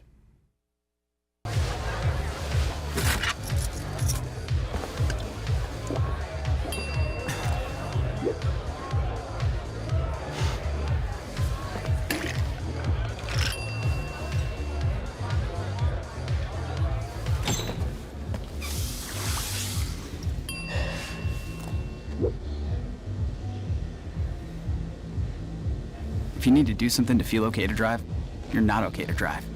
Don't drive buzzed. Maybe you can make retirement happen. After all, you made her college years happen. Opening that education savings account when she was little. Spearheading a campus tour. And another, and another, and another, and another. Bam! Deciphering financial aid. She was like, what? And now she's like, you aced planning for college. Now get the tips you need to get on track at aceyourretirement.org. Jason, let's go see your room.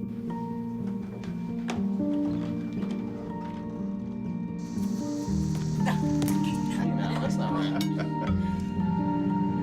How is it? Is it good?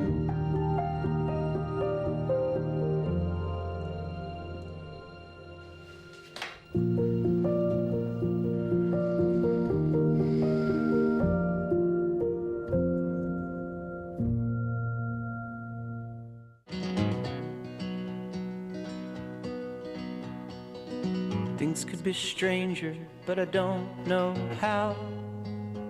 I'm going through changes now. Could spend a lifetime trying to figure it out. I'm going through changes, through all of the strangeness. I'm going through changes now. Hello and welcome back to RMU-TV's coverage of the 2024 presidential election. Now, to begin our next segment, we're going to be tossing it over to Cam, who has some more insightful insights for us. Hello, guys. Thank you. I am back. As you can see right now, Donald Trump is currently leading 195 to Kamala Harris's 91 electoral votes. And I know all the Democrats watching, they're wondering, oh my goodness, what is happening? It's a blowout. I'm here to tell you guys, it is not a blowout yet. It is far from being over. And that's one of the things I really want to highlight. Everything you see over here, this was all expected. Everything over here, this was all expected. All of these, nothing that we didn't expect has happened yet.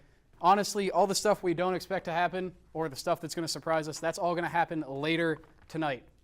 For example, everyone knew Montana, North Dakota, South Dakota, those were going to be red the entire time. Everyone knew New York, Vermont, Maine, those were all going to be blue the entire time. Despite the fact that Donald Trump has over 100 electoral vote lead, this election is far from over.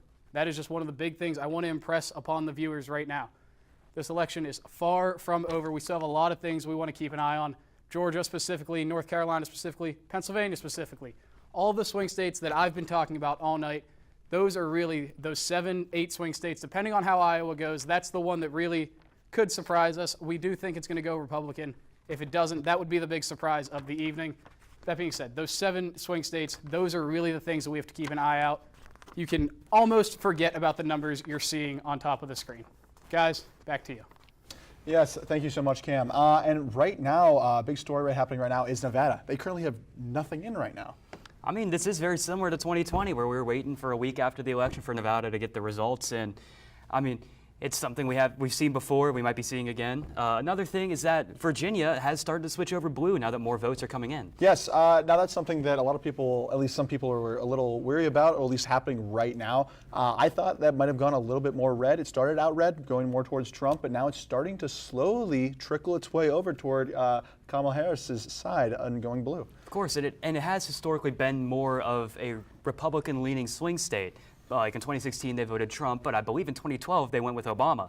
And in 2020, they went with Biden. And more recently, they have had a more Democratic-leaning legislature and feeling of people within the state. It just remains to see if that will continue on into 2024. Yes, we're going to have to do that as well. Plus, continue on with other states. Minnesota is currently polling red right now, just by a little bit. But Harris could still pull that away, depending on how the night shifts out. Of course. I mean, it is Minnesota Governor Tim Walz, who is, of course, Kamala Harris's running mate's home state.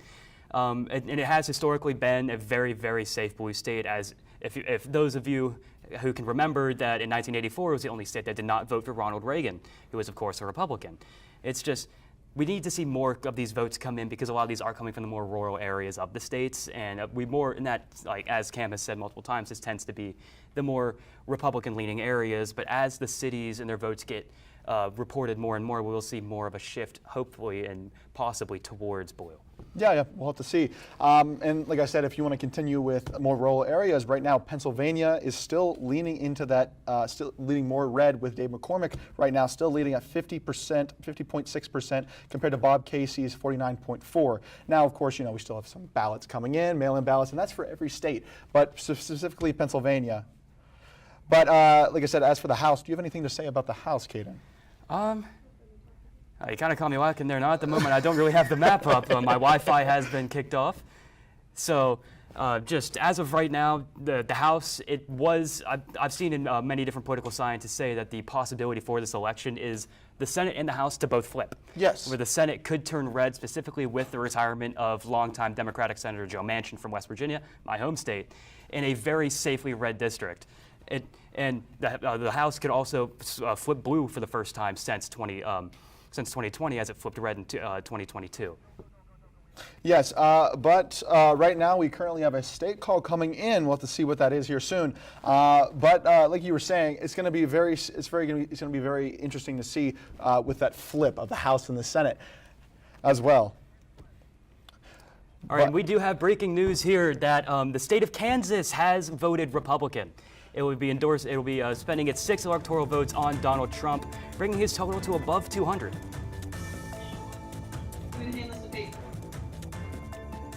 Kansas, I did kind of expect this one to go Republican. Yes, it was a very close at the beginning there to see who would take that, but unfortunately, I think it went the same red color as Dorothy's hair there in Kansas, and I think it's very cool. But coming up right again, we do have Taylor coming in again at the Democratic candidate party right now. What do we have here, Taylor? Eugene just came out a little bit ago and told us that this race is going to be very close, but there might not even be a call tonight, but most likely tomorrow. He said by 11, if they don't hear anything, it's most likely going to be called by tomorrow, and he honestly predicts this for all PA races, not just Attorney General. So that's my update here. Very close race between the two candidates tonight. Thank you. Sending it back to the desk. If anything. Yes, thank you so much, Taylor, there. It's going to be very interesting to see what keeps happening there and see what other updates she has for us for the night. Of course, Nate, if I could please illuminate something about, once again, the closeness of these elections, specifically something I touched on before, which is the flip between the Senate going between red and blue.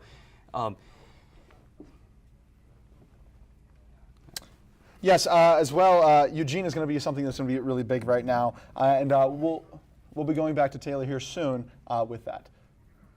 And we're going to right now, actually. Hi everybody, I'm here with Eugene Diaz Pasquale, and we have just a couple questions for you. So back in the last time you held elected office was back in 2021 as Auditor General. What made you take a little break from politics? Well, what made me take a break? Look, my term was up and it was just time to do some other things, but I'm glad I got back into the fray here. I thought my skills could serve the state well as Attorney General. What were some of the things you were most proud of as Auditor General? Well, certainly the cracking down on the untested rape kits, clearing that backlog. Certainly the work better protecting children, making sure our schools were having more money in the classroom, finding money wasted from Harrisburg and getting more of that money directed back into schools. So I was proud of all of those achievements. Absolutely. Now, more on focus on your campaign as Attorney General. You have multiple policies that you're going to crack down on. First being abortion and reproductive rights. What are your plans for that? Well, we got to see if I win first. So the votes are still being counted, and it's going to be obviously very close. But certainly, if I win, looking to defend reproductive freedom, making sure we have safer communities, and making sure that we take on some of these crooks that are trying to scam us. Absolutely. Now, gun control is a big issue in this country. What are your plans for that if you were elected? Well, certainly getting illegal guns off the street, particularly the ghost guns. 2/3 of all death by firearm are the result of suicide, so we certainly want to make sure people are getting the mental health help they need as well. Absolutely, that's so important. And lastly, I find this policy very interesting that you want to get down on is protecting consumers from big corporations. Tell us a little bit more about that. Well, particularly on prescription drugs, I want to know why we're paying so much for prescription drug prices and hopefully find a way to get those costs down. Absolutely. Is there anything you want to say to the Pennsylvania voters? No, we're just going to see how the votes count and see what the will of the voter is. Thank you so much. Thank you. It was a pleasure talking to Eugene, and we can't wait to see what he would do as Attorney General after we find out the results from this election. Sending it right back to the desk. All right, thank you to Taylor. Now we are tossing it over to our comrade over at the social desk. Isabella, what do you have for us? Well, I don't have any candidate updates, but I do have a lot of celebrity updates that posted their endorsement for Kamala and just their endorsement to vote in general. Popular celebrities such as Anne Hathaway, Reese Witherspoon, Jennifer Aniston, and Pink all took to social media today with their voting sticker and encouraging men and women to get their vote out, and they all did vote for Kamala Harris. And that's all I have at this time. Back to the desk.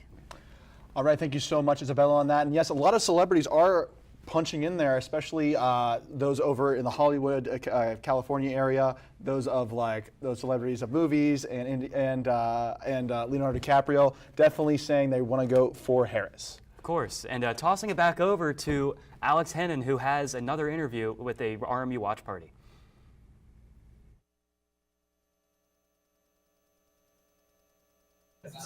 Hello, everybody. I'm back once again in Monroe. I'm here with Class President Micah Blackwell.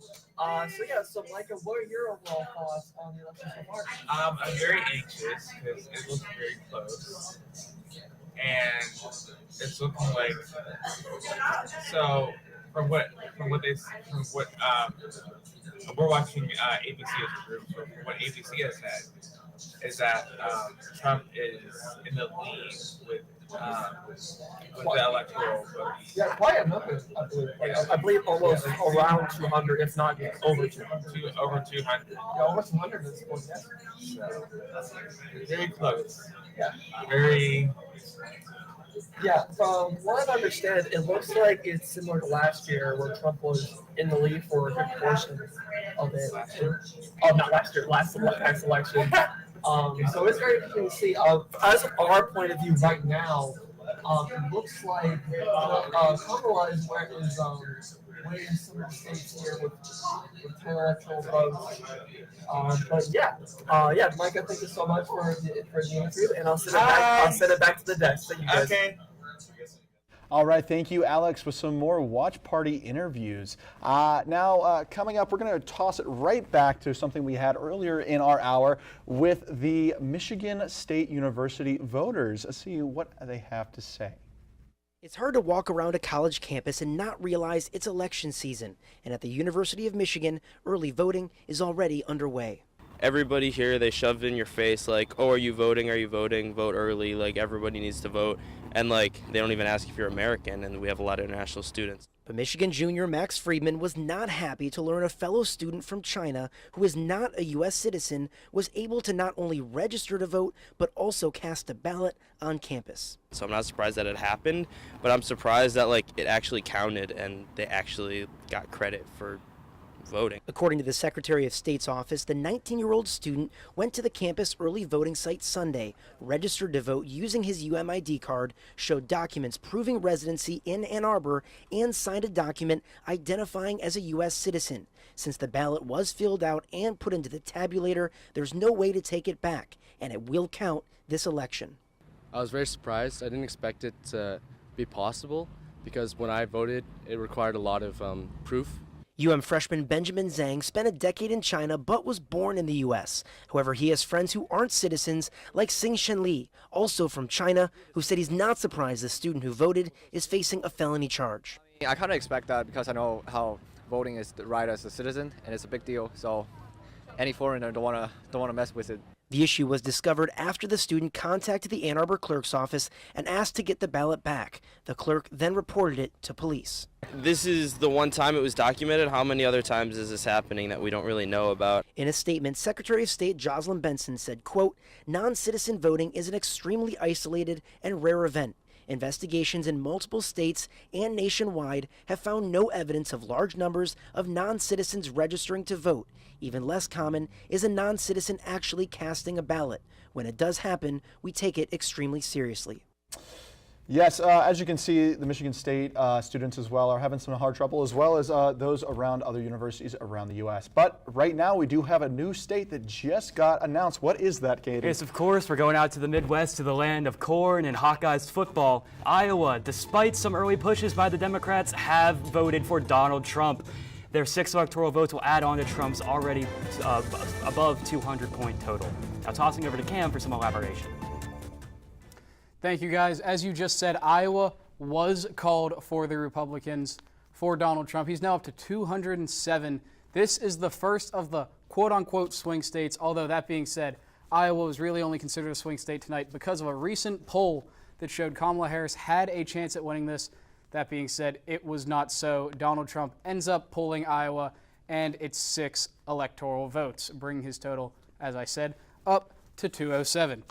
We are going to check in on North Carolina, though, down in Wake County, Raleigh, North Carolina. This is one we need to keep an eye on. You're going to see Raleigh, North Carolina right here. Wake County, Kamala's getting about 63% of the votes right now. This is big because Biden pulled about 62% of the votes in this county whenever he won. Clinton only pulled about 58% of the votes whenever she lost. So this is a big county for, again, another massive swing state, North Carolina, and its 16 electoral votes. to see if the Democrats can pull it out. The other county we need to take another look at is Mecklenburg, Charlotte, North Carolina. That is over here. Kamala Harris polling about 65% of the votes right now, a little lower than when Biden won it in 2020. He polled about 66% of the votes. So although she is doing well in Wake County, she could be doing a little bit better over here in Mecklenburg County. These are the two counties that really we need to keep an eye on throughout the night, see if Kamala Harris is going to be able to pull this one out. As you can see, Donald Trump's total is starting to get higher and higher. And although we said that there are only really these 7 states that are going to decide the outcome of this election, that 207 is getting closer to that 270, and I'd be willing to bet Kamala Harris is starting to sweat at least a little bit. Let's head up to Pennsylvania. Pennsylvania is another one we keep talking about, and it's for good reason. Pennsylvania and its 19 electoral votes are very, very important. We're going to take a look at Philadelphia County. Philadelphia County, where Joe Biden won 81% of the votes whenever he won in 2020. Kamala Harris only polling about 77% of votes. That being said, Philadelphia County has not been fully counted yet. As we've talked about all night, it's going to take these states a long time to be fully counted. That being said, Kamala Harris cannot be feeling great about the 77% she's polling right now. I'd be willing to bet that number is going to go up a little bit higher. We're going to take a look up in Erie County over here.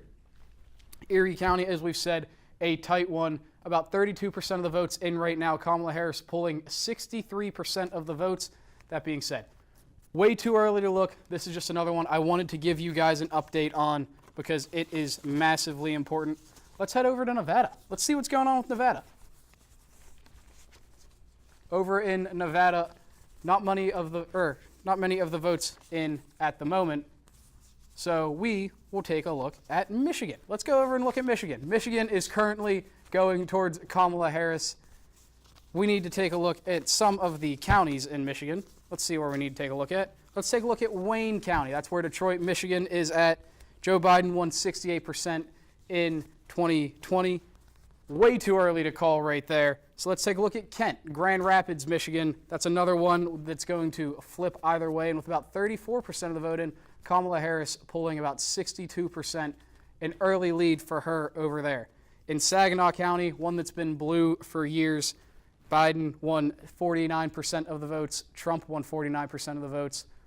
That's going to be another one to keep an eye on. Guys, I'm going to have updates for you all night over here. Keeping an eye on those swing states. Now back over to you. Yes, thank you, Cam, for that. And we can't wait to see what happens more later in the night.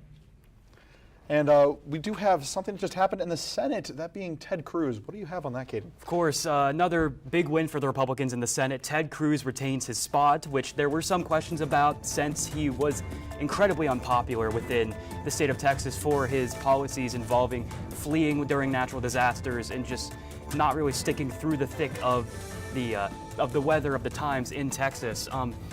He was challenged by Democrat Colin Allred, who is a Dallas area representative who many people felt had a decent chance of defeating Cruz, but as I learned in my 12th grade civics class, the best tool that a politician can have for getting elected is already being elected. And we can see that here with Ted Cruz. And of course, Cruz was an early candidate for president for the Republican Party in 2016. He started out as a massive Trump skeptic, but then became one of his largest supporters. And this is just yet another a massive win for the Republicans in the Senate, which they did not control until today. Very, very true. And as of right now, we have Arizona that's turning red. Not called yet, but it is very close to being red. But as we were saying before, speaking of Pennsylvania, it is still leaning towards McCormick there. So he might be taking that as well. And right now, I think we also have another Midwestern state that is not yet called, and that being Minnesota. Minnesota is coming up close there to see if they're going to be red or not. But do you have any opinions on that? It's just like the graphic there says, it is too early to call for Minnesota. It has always been historically a very blue state, even leading back to 1984 with Reagan. And of course, many people chalk this up as an easy Harris victory, especially because her running mate Tim Walz is the governor of Minnesota. And of course, over recent years, there have been polls of little pie charts of percentage of people voting Democrat and voting Republican, becoming more and more towards that 50% mark in Minnesota. We can see that clearly happening here today. Oh, yes, indeed. Now, for more social content, let's go over to Isabella to see what is happening now. Isabella.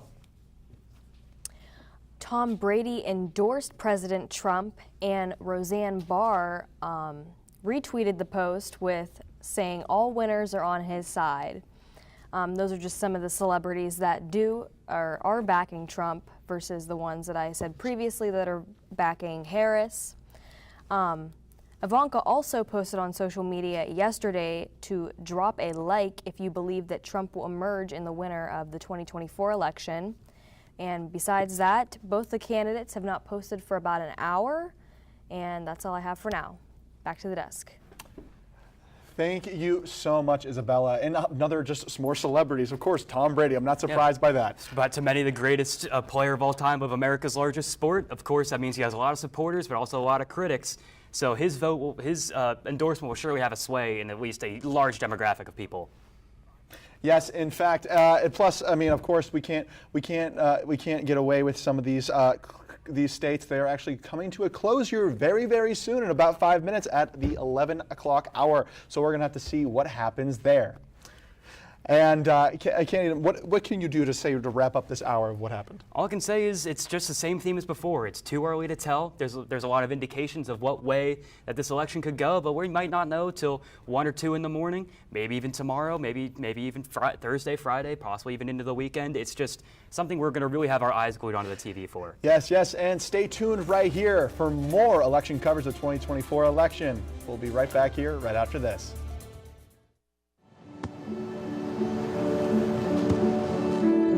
I don't remember how it started. Go to that. Our back and forth. It always came back. Dad! You probably don't remember what you told me. That was perfect. But I heard every word.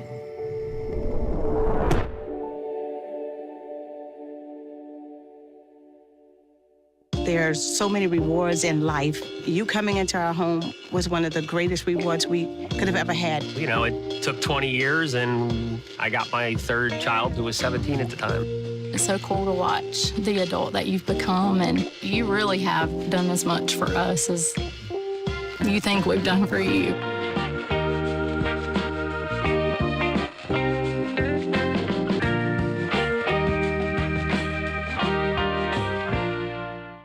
Most of my family, they never graduated high school or even let alone go to college, so I'm trying to break that barrier. Every day after work, went straight to school, studied hard, and it paid off. I could not have done it alone. I see the future is really bright for me. The high school diploma is just added to the confidence, and now I feel unstoppable.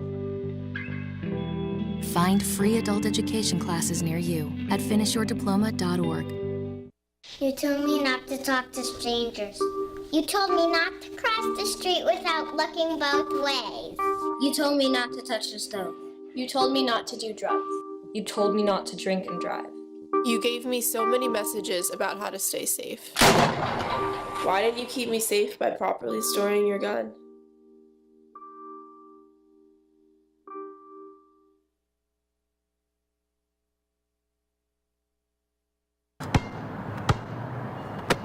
Bring it.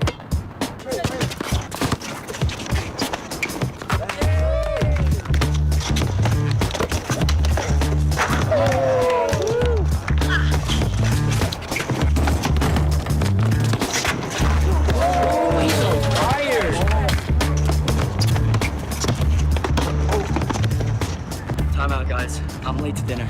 My mom's gonna kill me. Catch you guys later. Mom wants us home. Okay. Bye, guys. You guys need a ride? Sure. Yeah. All right. How about some one-on-one? I gotta go eat, man. Sorry. I'll see you later.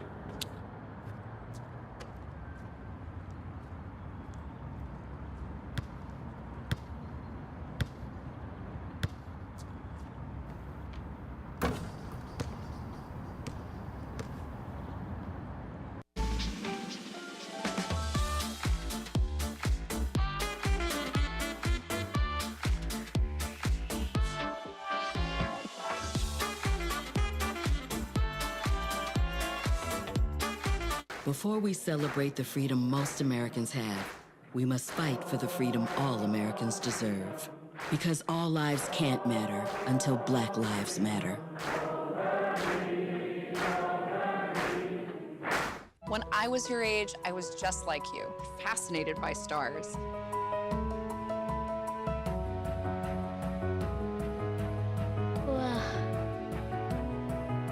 But now I get to search for life in the universe. And who knows, maybe life is looking for us too. So we're like aliens to them? Yeah. Does anyone want to be a scientist now? I do.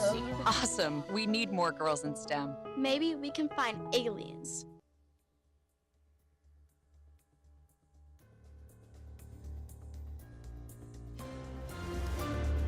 Tonight in this wild 2024 election. My name is Casey Irwine. Joining me, Josh Woodman. Thank you for being along with us. We are down to the final few hours of tonight into tomorrow. It's going to go into the next day, and it's going to be very interesting. Just at 11 p.m. right now, Josh, we've got some polls closing. Yes, we do. Currently at 11 p.m., we have California, Oregon, and we are just being told actually that California has been called for Kamala Harris. Not a huge surprise here. 54 electoral votes. Casey, did we just get told something else has been called? Yeah, Idaho has been called for Donald Trump as well here. 4 electoral votes there. Gets him up to 214 votes. But you go back to California with Kamala Harris. That was huge for her. We all expected it on that one. It got her 54 electoral votes. That puts her much tighter in the race, as we have a lot more swing states where right now they look red on the map, but they can go anywhere. You know, you look back at the 2020 election with Trump versus Biden. You know, Georgia was one big one. It got a little affected by the mail-in ballots, you know, and when the COVID situation. However, for a large majority of the night, it was Donald Trump on top, like it is tonight, where he's been on top tonight. 2020, he was on top, but on Wednesday is when Joe Biden finally just switched over Georgia, and that was a huge factor for him winning the election. So if Kamala, she can still do the same thing there. You know, we still have Michigan, Wisconsin, PA, Arizona. All those are still super tight races. Arizona, especially right now, only half the votes counted, but only a couple thousand votes separating the two in Arizona. So still a lot of stuff, Josh. Yeah, and that's really the key message going forward to both parties, is that this is a really similar situation to 2020, and it might be going forward in the future just because of the mail-in voting compared to voting on Election Day in person. Or voting early. But yes, like you mentioned with the 2020 election, I mean, half the country went to bed that night thinking Donald Trump was in the prime position to be reelected, and they woke up and Joe Biden was suddenly creeping back in the race, and down the line he did win. And Nevada and actually California being called for is huge, whereas some of these other ones that are up in the air, such as Nevada, Oregon, whatsoever, those are very contested, very open, and we'll still have to see what happens. Oregon is traditionally a Democratic state. Nevada has been a swing state, though, and to pair that up with Arizona and as well as a tight race in New Mexico, which is right next to that, the West Coast is still going to be open for now. And it's like you said, with similarities between all the swing states up north, Michigan, Minnesota, Wisconsin, PA, and even down south to North Carolina, Georgia, which haven't been called yet. It's going to be interesting, and we hope to find out answers during this hour, but we're not very sure as we go along. Yeah, it's been a little misleading, you know, if you've been keeping track tonight with us or just on any sort of website, online, TV, radio, anywhere else. You know, Trump has been vastly in the lead, but, you know, it's already just tightened down for only about 30 votes separating the two, and still a lot to go underway. You know, some votes are just going to be starting to come in for Oregon and Nevada, so that's going to be big coming in for Kamala Harris. So still plenty of stuff to go on, and so, you know, we're going to go, and, you know, as we talk about Nevada, you know, their polls just closed. We're going to throw it to Cam to talk about in just a sec, but it's such a huge state because, you know, as you said, swing state, and right now in almost all the major swing states, Kamala Harris is down at the moment. So with Nevada here, we're going to see as this poll closed, we're going to give it to Cam. He can talk about Nevada. So Cam, let's hear about Nevada and as they finish up their polls. Guys, thank you. I do just want to give you the quick rundown on Nevada because their polls just closed. There's really 2 counties we need to take a look at, and that's Clark County, which is where they have about 1 million voters. In Clark County, that's where Las Vegas is. That's right down here. As you can see, there's nothing in yet, and we're probably not going to see anything for a long time, but that is where the race is going to be won. Only about 1.4 million voters in Nevada, at least as of last election. About 1 million of them came out of Clark County down there. The only other one we're going to want to watch out for is Washoe County. That's over here. That's Reno, Nevada. That is where a large majority of this state is going to come from. Reno went for 51% Biden, 46% for Trump. Clark County went 54% for Biden, 44% for Trump. Those are the 2 counties we are going to need to watch for here in Nevada. The other state I want to highlight, before we went to break, we talked about how Arizona had just started trending for Donald Trump. The 2 counties we really need to highlight here are Maricopa County, here with Phoenix, and Pima County with Tucson. And you're going to see, I don't think Kamala Harris is really all that worried about these 2 counties. Maricopa County, 50% for Biden, 48% for Trump in 2020. There's very similar numbers right now. As you can see, Kamala Harris, 50.7% with about 50% of the votes. Donald Trump, 48.5%. Very similar numbers to what we saw in 2020. Pima, Arizona in 2020 went 58% for Biden, about 40% for Trump. And as you're going to see, better numbers here for Kamala than what we saw for Biden in 2020 whenever it went Democratic. So although we did just talk about how Arizona is starting to trend towards Donald Trump, I'd be willing to bet the Harris campaign is not sweating this one at all. Guys, back to you. Yeah, and thank you, Cam. And I have to agree with him there. I mean, he touched on Maricopa County, where there was a 55,000 vote difference back in 2020. Biden won, ended up winning by 10,000, about 10,400 votes, a little bit more.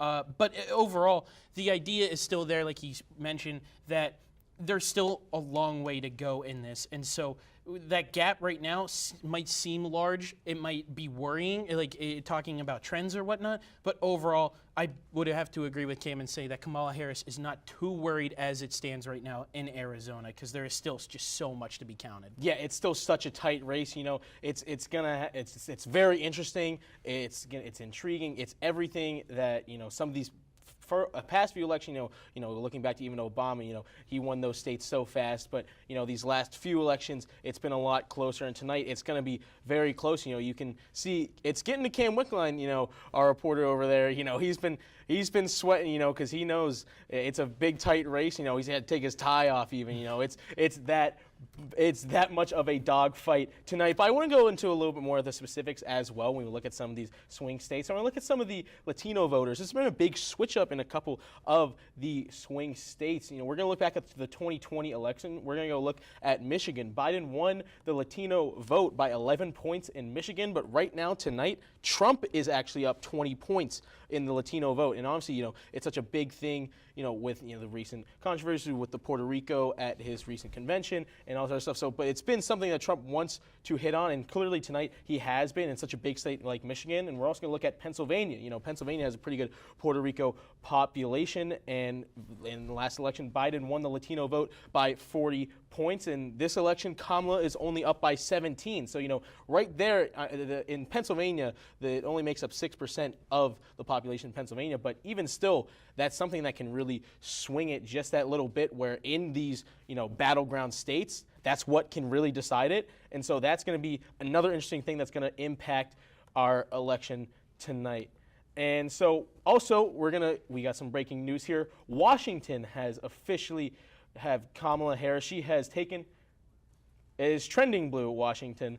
Sorry about that. It's trending blue for Washington, so that's going to be 12 more electoral votes if Kamala can shore that up. She, you know, it was expected, so it's really, you know, you can call it a West Coast offense almost if you want for Kamala Harris tonight, Josh. No, and I agree, because we talk a lot about how the swing states, back to Hillary, and even last year, it's a lot of talk about the blue wall, and it is something to keep an eye on going forward. But like you said, the West Coast is kind of like the old reliable over there with Washington, Oregon, and California, and Washington is trending the right way. early on in Oregon with 45% reporting.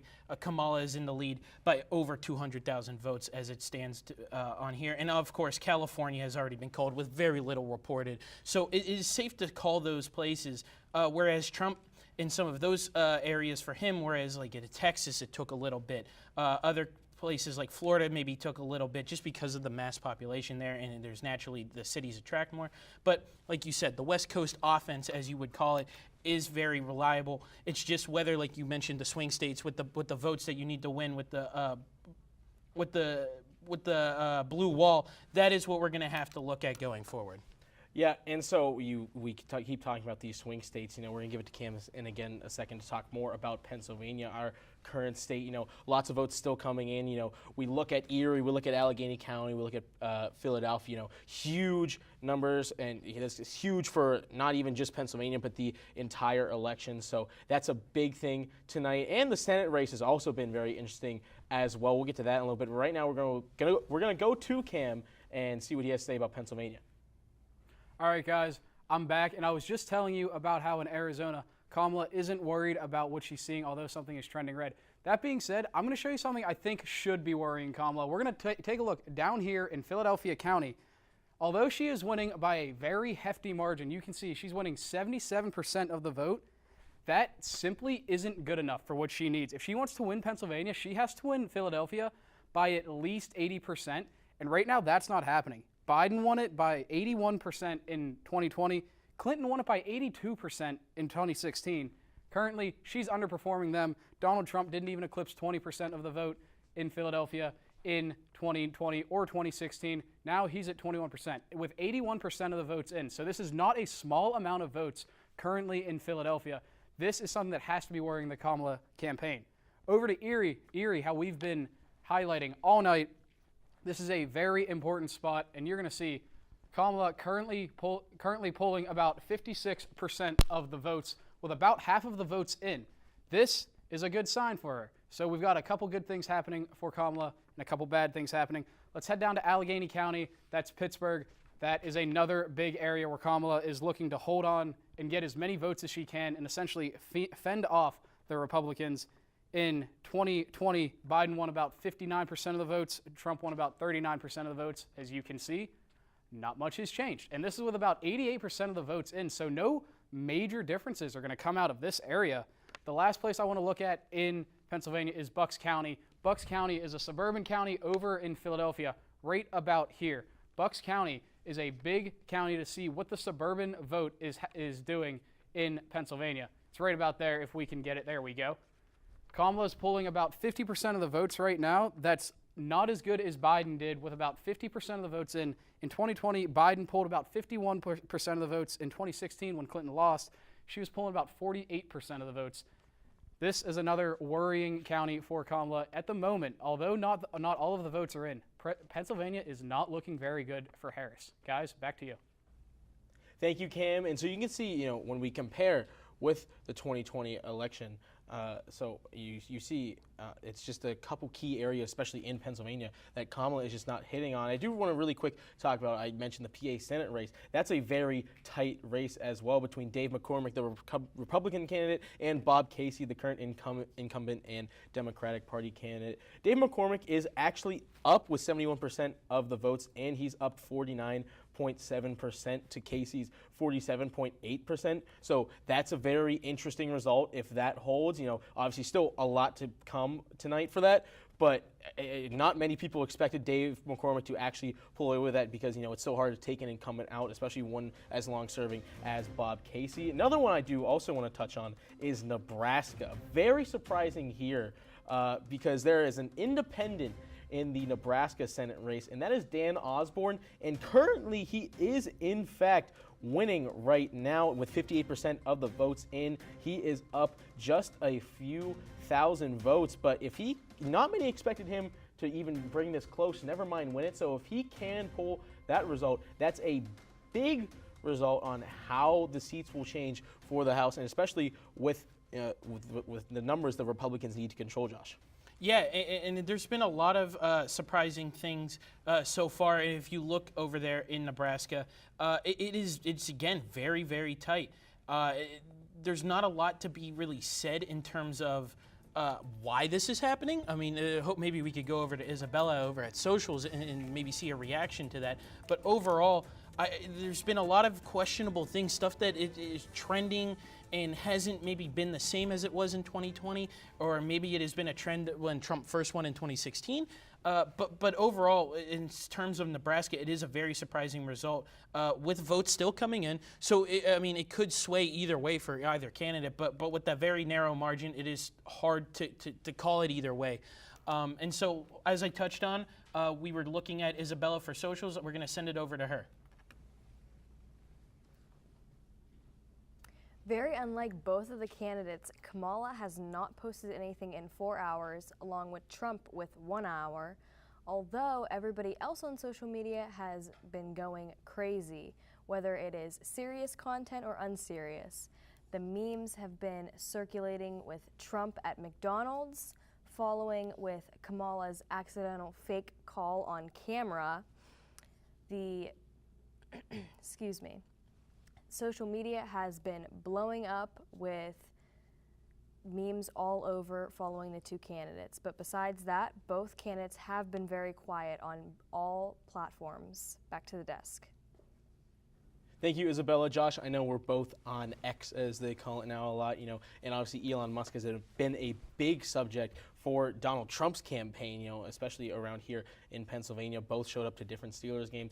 And I can, I've seen on Twitter, tons of stuff, all day, #election 2024 has been trending. I can see the whole trending list. You have Florida, California, Georgia. Everyone's talking about Georgia because, that's something where the whole night it's been very close and we don't know where that's going to go. So we're going to really see, what's going to happen. We're going to see, I expect at some point, whether Trump has a lead or whether he loses his lead, there's going to be quite something that comes out of some of his accounts, Josh. Yeah, and also we just got word that Washington has been called for Kamala. We're going to actually hold off on that while we're still making sure that is correct. We're going to send it to break now. When we come back, we hope to have an update on Washington and some of the other swing states right after this. It's been difficult because I hadn't been able to see my grandchildren. I can't wait to get back to field trips with my school. Not having to think about putting on a mask. I really can't wait to get back to life, really. I miss all my friends. I miss taking pictures in school. An expression on someone's face when you do something nice for them. COVID-19 vaccines are available, and they're the first step to safely getting back to things we miss most. Visit getvaccineanswers.org so you can make an informed decision about COVID-19 vaccines. Imagine being fired because of who you love.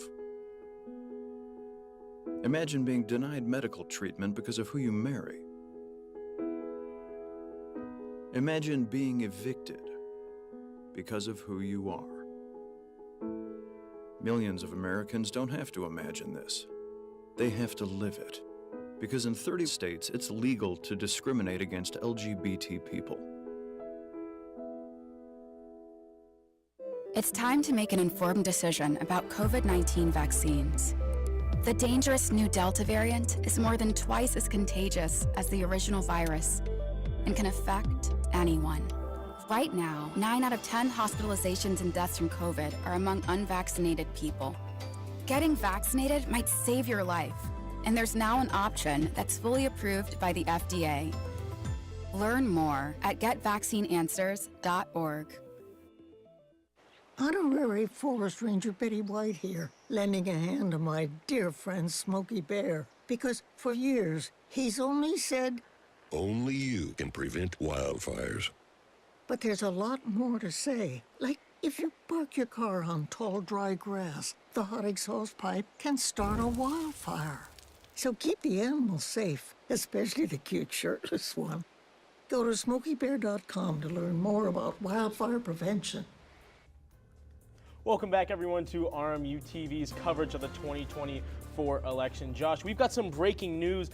One state has been called, Josh. Yeah, Oregon actually has been called for Kamala Harris.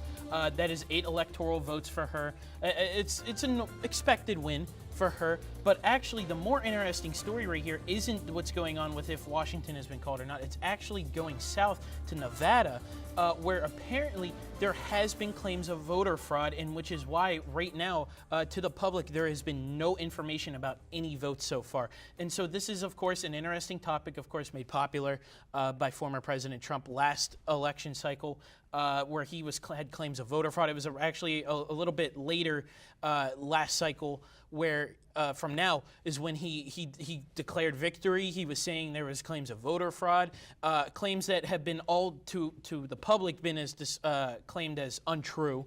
And but to have this right now, it is certainly very interesting, especially with this cycle being so focused around whether or not these issues would happen with so much in-person voting, with so much early voting, different types of voting with ballot machines. We heard issues earlier in PA about claims of machines not working or not tracking the ballots the right way. So it is certainly something to keep an eye on going forward, just because Nevada is such a huge state. Like you mentioned earlier, in 2020, it was called so late because of the mail-in votes. But yeah, very, very interesting story to keep watching going forward. Yeah, and America and really the rest of the world is waiting on these battleground states such as Nevada.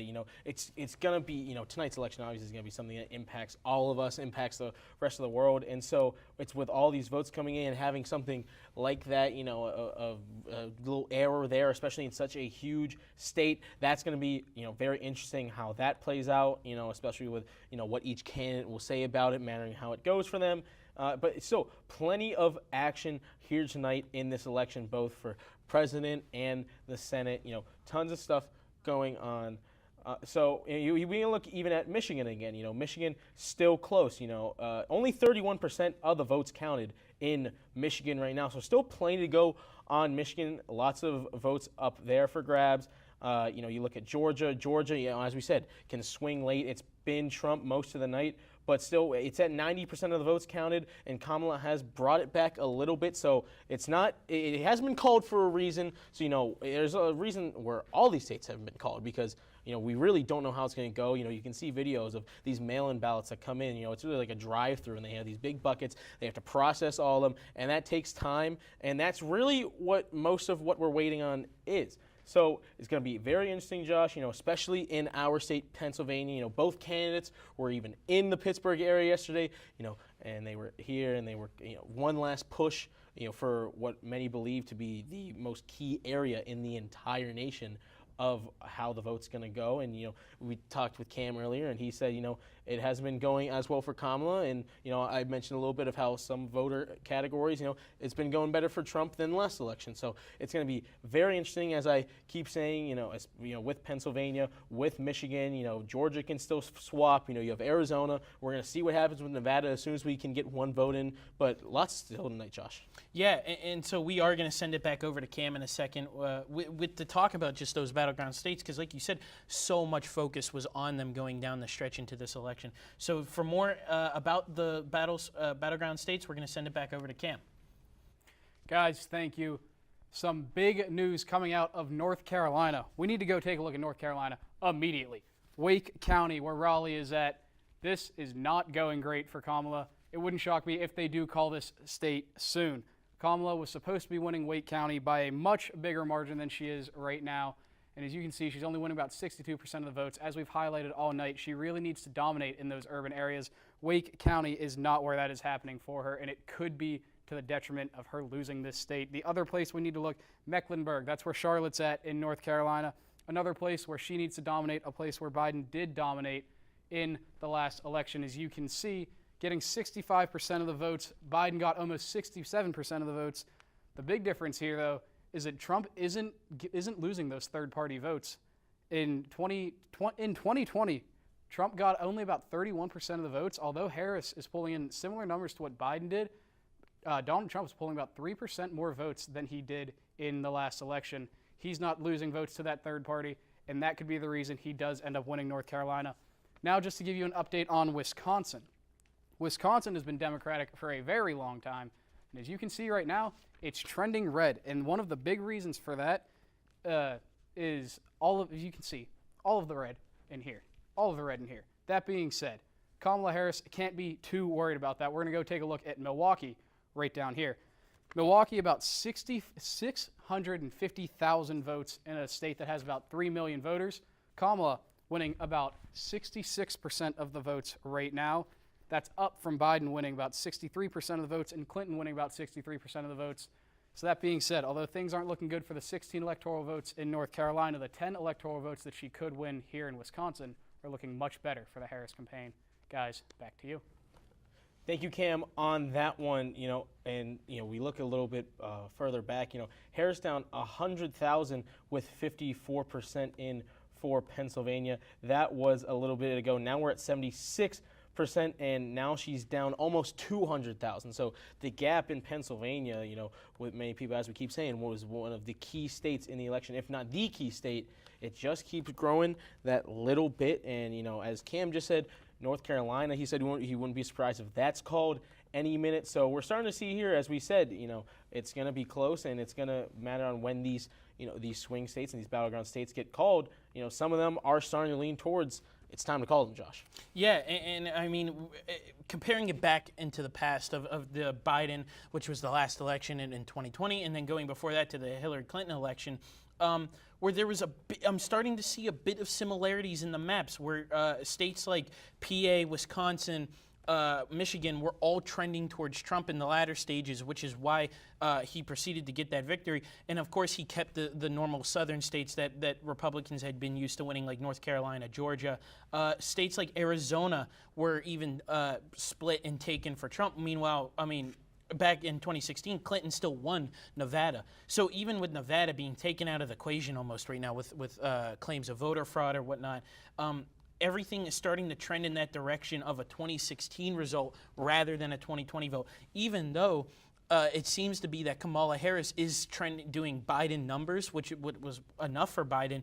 What we did see in 2020 maybe was more third-party votes, like Cam had mentioned, which obviously would have been impacted with the endorsement for Trump by RFK Jr., sorry, which it does impact in some areas where RFK he completely took his name off the ballot, whereas in other areas where it was more important, he tried to take votes from the Democratic Party. But overall, like I said, you're still starting to see that swing of more of a 2016 electoral map in which Trump won with 304 electoral votes and Clinton lost 227. You are still slightly starting to see that trend, which is why, like you said, Casey, it is starting to look like these states are more getting closer to being called rather than we still have a wait to go. Yeah, especially, if North Carolina gets called any minute here. And Georgia, Georgia's at 91% of the votes now. So, that's going to be ever so close to getting called with Trump still in the lead. And we're not sure if Kamala can build that back up. So, if he can get Georgia back, that's huge for his campaign. That, that'll get him 16 more electoral votes. And so that will put him, on the cusp. He would just have to win a couple more states and the presidency would be his again. But, we're going to be talking about it for, the next 34 minutes, Josh. We're going to be talking about these swing states the whole time. And and we're going to hopefully talk about Nevada at some point. We'll see if they get that figured out. It might be another case if we wake up tomorrow and see what happens with that one. And then you have New Mexico as at 70%. That should be for Harris. She's got a little bit of lead in that one. But all the key battleground states, and a lot of people talk about the blue wall, and it's starting to crumble, Josh. Yeah, it is, and it's starting to, like you said, it's starting to be too close to too much to make up for Kamala in the short amount of time. Like you said, PA is getting to be 76% reported. Michigan still has a long way to go, but like you mentioned with Nevada, if we're going to have to wait to see what happens with them, it might not even matter because some of these states are just trending so much toward. Minnesota is still very early. Michigan is still very early. But those are two key parts of the blue wall where you have a long way to go, whereas Wisconsin, Kamala is currently at 47%, whereas Trump is at 50% of the vote, and that's 66% reported. Pennsylvania, 76% reported, still much closer in the votes, only 200,000 difference. But again, as you get more and more into it, it is going to be hard to make up that ground with all those votes. We're going to send it to break here. When we come back, we'll still have tons more information, hopefully update on these battleground states right here when we come back. It's been difficult because I hadn't been able to see my grandchildren. I can't wait to get back to field trips with my school. Not having to think about putting on a mask. I really can't wait to get back to life, really. I miss all my friends. I miss taking pictures in school. An expression on someone's face when you do something nice for them. COVID-19 vaccines are available, and they're the first step to safely getting back to things we miss most. Visit getvaccineanswers.org so you can make an informed decision about COVID-19 vaccines. Imagine being fired because of who you love. Imagine being denied medical treatment because of who you marry. Imagine being evicted because of who you are. Millions of Americans don't have to imagine this. They have to live it. Because in 30 states, it's legal to discriminate against LGBT people. It's time to make an informed decision about COVID-19 vaccines. The dangerous new Delta variant is more than twice as contagious as the original virus and can affect anyone. Right now, 9 out of 10 hospitalizations and deaths from COVID are among unvaccinated people. Getting vaccinated might save your life, and there's now an option that's fully approved by the FDA. Learn more at getvaccineanswers.org. Honorary Forest Ranger Betty White here, lending a hand to my dear friend Smokey Bear, because for years he's only said, Only you can prevent wildfires. but there's a lot more to say. Like, if you park your car on tall, dry grass, the hot exhaust pipe can start a wildfire. So keep the animals safe, especially the cute shirtless one. Go to SmokeyBear.com to learn more about wildfire prevention. Welcome back to the special presentation of RMU covering the 2024 election. Casey, we have 2 major updates as in states being called. Can you give us an update? Yeah, we're going to start with Washington here. You know, we thought it had gotten called a couple of times, but this time it is called for Kamala Harris. Kamala Harris does get Washington as she expected. 12 electoral votes go to Kamala Harris. That puts her up to 187 electoral votes. So big state there for Kamala if she wants to keep running in this race. Now we go over Cam Winkleline, our guy, talked about it. North Carolina, he wouldn't be surprised if it got called, and guess what? It got called for Donald Trump here. A big win there in a battleground state for Donald Trump. Huge win, 16 votes for Donald Trump. That puts him all the way up to 230 electoral votes. He's only 40 away on this one. So 2 huge states right there, especially North Carolina for Trump, as you know, really some said that could have went to Kamala, but it goes to Trump. And as we get later in this election, Josh, it's huge, and now it really puts him just a couple steps away from the presidency. It does, but also we have an update with Minnesota, who has flipped back to blue for Kamala Harris. Still too early to call. We're not saying anything, but right now it has flipped back to blue, which would put her on a trajectory to still have a shot in this race. Of course, we keep mentioning it, the blue wall, and that really is starting to narrow down to be her only outlet to victory, is keeping those northern swing states, as in Minnesota stays with her, but it's going to be down to Michigan, it's going to be down to Wisconsin, it's going to be down to PA, who is, again, like we mentioned before the break, it's starting to get into that narrow margin of you got to start making the votes up fast. Yeah, Josh, and we talked about Minnesota. It's been red for a while, and many people didn't really expect that, especially because she has Tim Walz as her vice presidential candidate. And so now you see it switches back to blue if she can get that, as many expected her to. Only 46% of the votes are in, but it's back to blue. So, if she wants to keep running in this race, she's going to have to get into that one, and she's going to need more of those northern states, whether it be Wisconsin or Michigan, if she wants to keep in this race. Pennsylvania, it's starting to stretch a little bit. We'll see, Josh, how this blue wall holds, but Isabella on the social network, she's got some updating for us. So Isabella, take it away. A few slight updates, not with any of the candidates, but Joe Biden did take to Twitter earlier that he states, folks, if you're in line, stay in line. Following along with the previous candidates, they're all encouraging everybody to stay in line. There's been a great show out for all of the polling places. Celebrity Rob Schneider also took to Twitter about an hour ago that Trump is up by so much he no longer needs Pennsylvania to get to 270.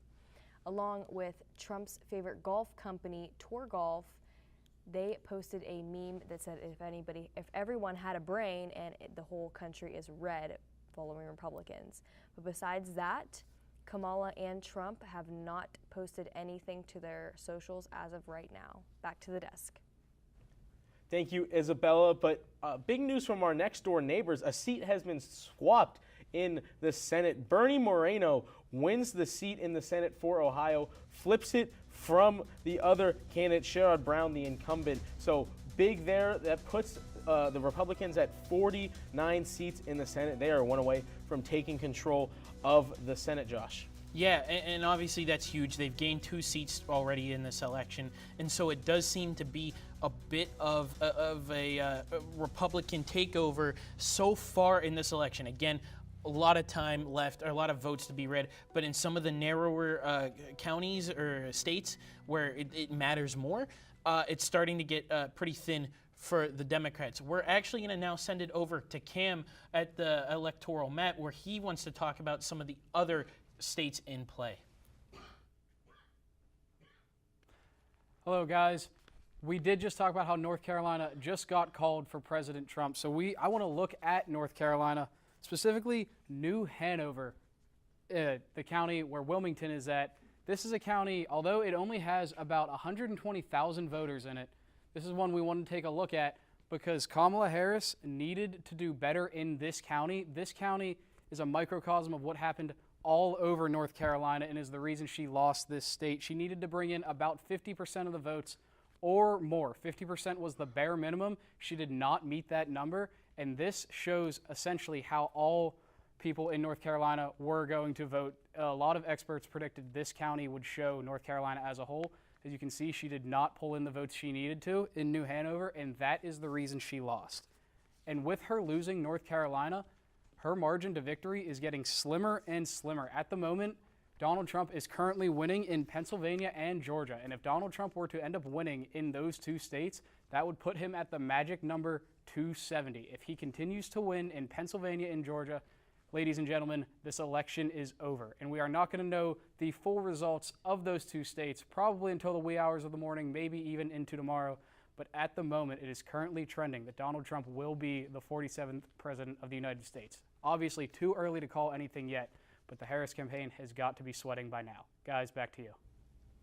Thank you, Cam. As you stick here with us for RMU-TV's coverage of the election, Josh, we actually have some news about RMU in these polls, so take it away. Yeah, actually, Devlin Robinson is currently leading in the general election of PA right now. RMU alumni Devlin Robinson, that is. And that is, again, a pretty important thing to watch going forward, just because you can't like necessarily say, oh, whoever wins in the Senate or the House or the general elections and the auditors and whatnot, that reflects who the state will vote for president. But at the same time, I mean, if you're going to get more Republican voters for that, it's hard to see how some Republican voters will not lean towards Trump for the presidential race. So again, it is a cool little connection to relate to us. But again, it is very important going forward in this race. And we also have some breaking news, Casey, if you want to talk about down south with a state being called. Yeah, I talked a little bit about it earlier. Kamala was trending towards winning New Mexico, and now she has officially won New Mexico here. 5 electoral votes going to Kamala Harris as she takes New Mexico. That puts her up to 192 votes, or electoral votes, sorry, for Kamala Harris.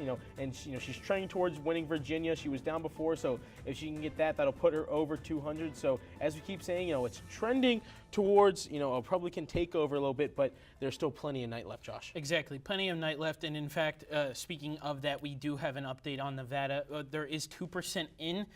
No clear leader yet, is that I see, but it's good to see that at least some votes are getting in, especially because Nevada's been closed since 10 p.m. Mm-hmm. And so almost more than an hour and a half, almost an hour and 45 minutes gone to finally be getting in votes is a good sign, as we do wait to hear a complete update overall on that. But again, like you mentioned, a lot of night left with New Mexico being called for Harris. That it is one of the traditional Democratic states, and it is important because if she does want to win going forward, if she wants to stay in this race, she's going to have to pick up the states that she's currently leading in. And again, as we're going to keep mentioning over and over again, the states, you need those states if you want to keep winning states like PA, Michigan, Wisconsin, all the ones up north to form the blue wall.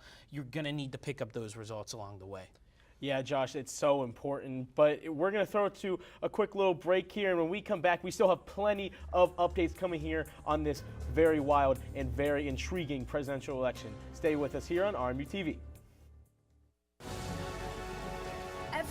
Every day. Millions of people are connecting And even though we're overcoming obstacles, watching each other's backs, and banding together. we should still make an effort. We should still make an effort to get to know each other, on a deeper level. Father, cosplayer, Mentor, actor. it's time we take a step forward It's time we take a step forward Come together and discover how accepting our differences can make us stronger. Yeah! Sam, Elmo! Oh, hey, Julia. You ready to play band with us? I'm gonna play my clarinet. And Elmo's gonna play his drum. Drum loud. Oh, well, you know what to do, Julia. Julia knows. With Julia's autism, loud sounds can be too much. But she still loves to make music. Play band. Early screening for autism can make a lifetime of difference. Find out more at screenforautism.org.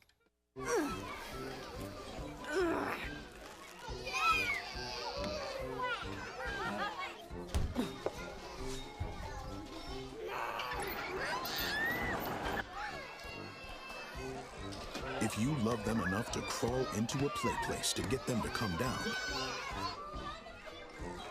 then surely you'll check nhtsa.gov/the-right-seat to make sure they're in the right car seat. Can I get the now bar, please? $1. Have a good one. Got it. Hey, what's going on? Hey. Let me get a now bar. Sure. $1. Appreciate you. Got it.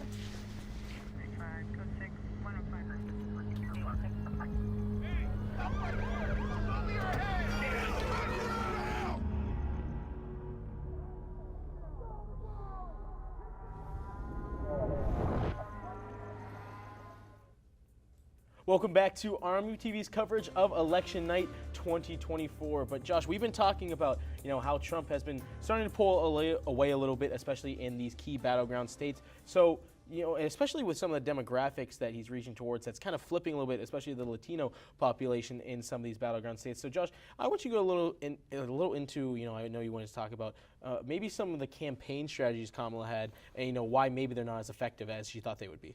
Well, I mean, in the overall thing that the Harris campaign can fall back on is the fact that they just didn't have a full election cycle to prepare for and to enact on.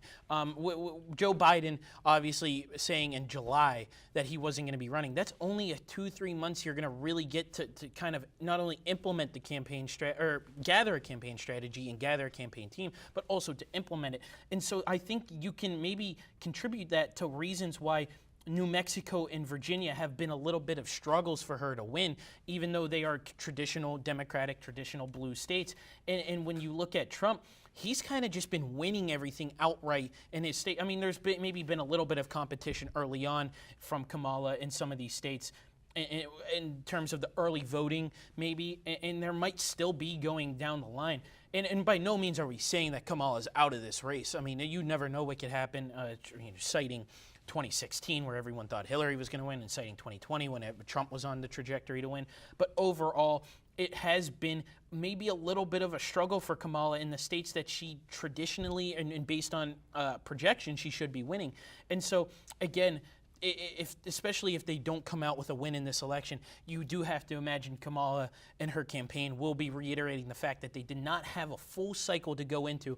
Thankfully, they hit the convention strong. Thankfully, they got a lot of time campaigning. But, in terms of taking it down to the wire, they were here in Pittsburgh yesterday, both candidates. And so they really had to be pushing, especially Harris.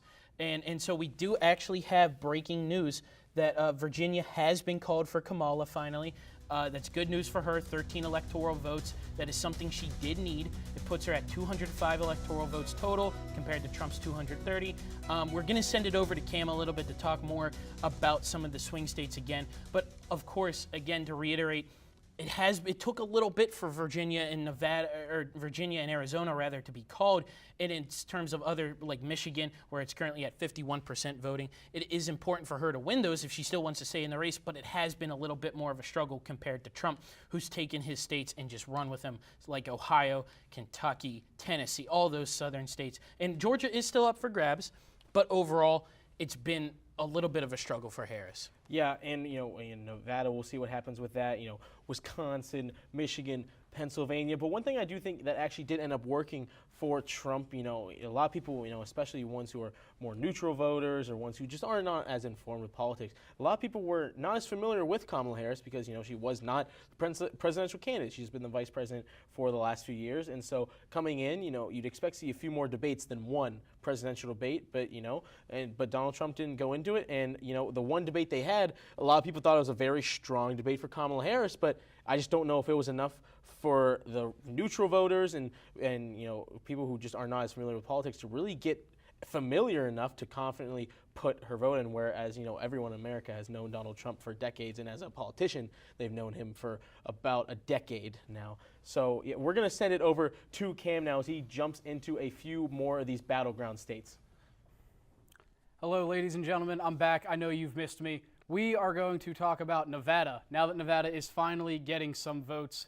Remember, here's the two counties I want you guys to be paying attention to. Clark County, that's where Las Vegas is at. It's down here.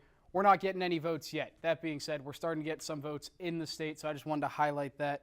Las Vegas, Clark County, it's something that Harris needs to win big time. Biden won by 54% in the last election. The other county is Washoe County up here. That's where Reno, Nevada is at. Biden won 51% of the time. Also not polling votes in there. I just wanted to give you guys an update on what we need to be paying attention to in Nevada now that we are finally getting some votes. The other update I have for you guys is up in Michigan. We need to go take a look at Kent County. That's where Grand Rapids is at right here. Kent County, right over here, Grand Rapids. Kamala Harris currently winning about 58% of the vote. That's much, much, much better than Biden did in 2020 when he was only winning about 52% of the votes. That's better for Kamala in this election. That could lead to her ending up winning Michigan. Just a couple updates for you guys. Now back to you. Thank you, Cam, for that. Casey, just overall, like we have been told, we're getting updates still now with Senate, with the House, Governor, and so on, because, of course, there is multiple types of elections, a lot on the ballot this year. But, Casey, what do you have for us update-wise, or what is sticking out to you right now? So one thing I did want to talk about a little bit, as we keep filling in with different news.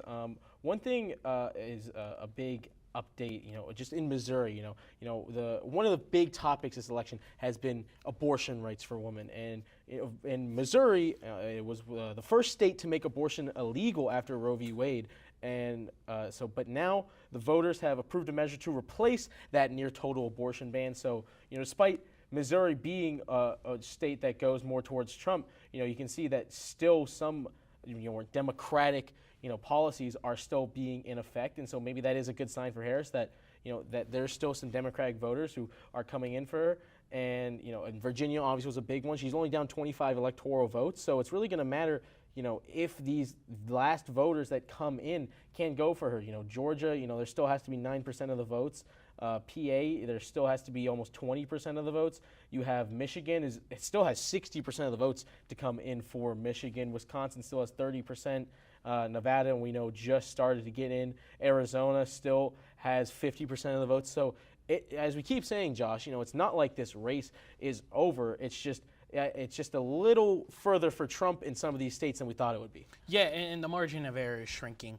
And before we go to a break, but as you look ahead into some of the states that will be closing their polls at the top of the hour, which is pretty much Alaska and Hawaii, those are going to be split. Alaska is traditionally red. You can almost project that to be going for Trump. Same with Hawaii. Hawaii could also be said to be going towards Kamala, but you just don't know. And so going ahead, you do really look at some of these states as the margin of error gets tighter and tighter for the Democrats.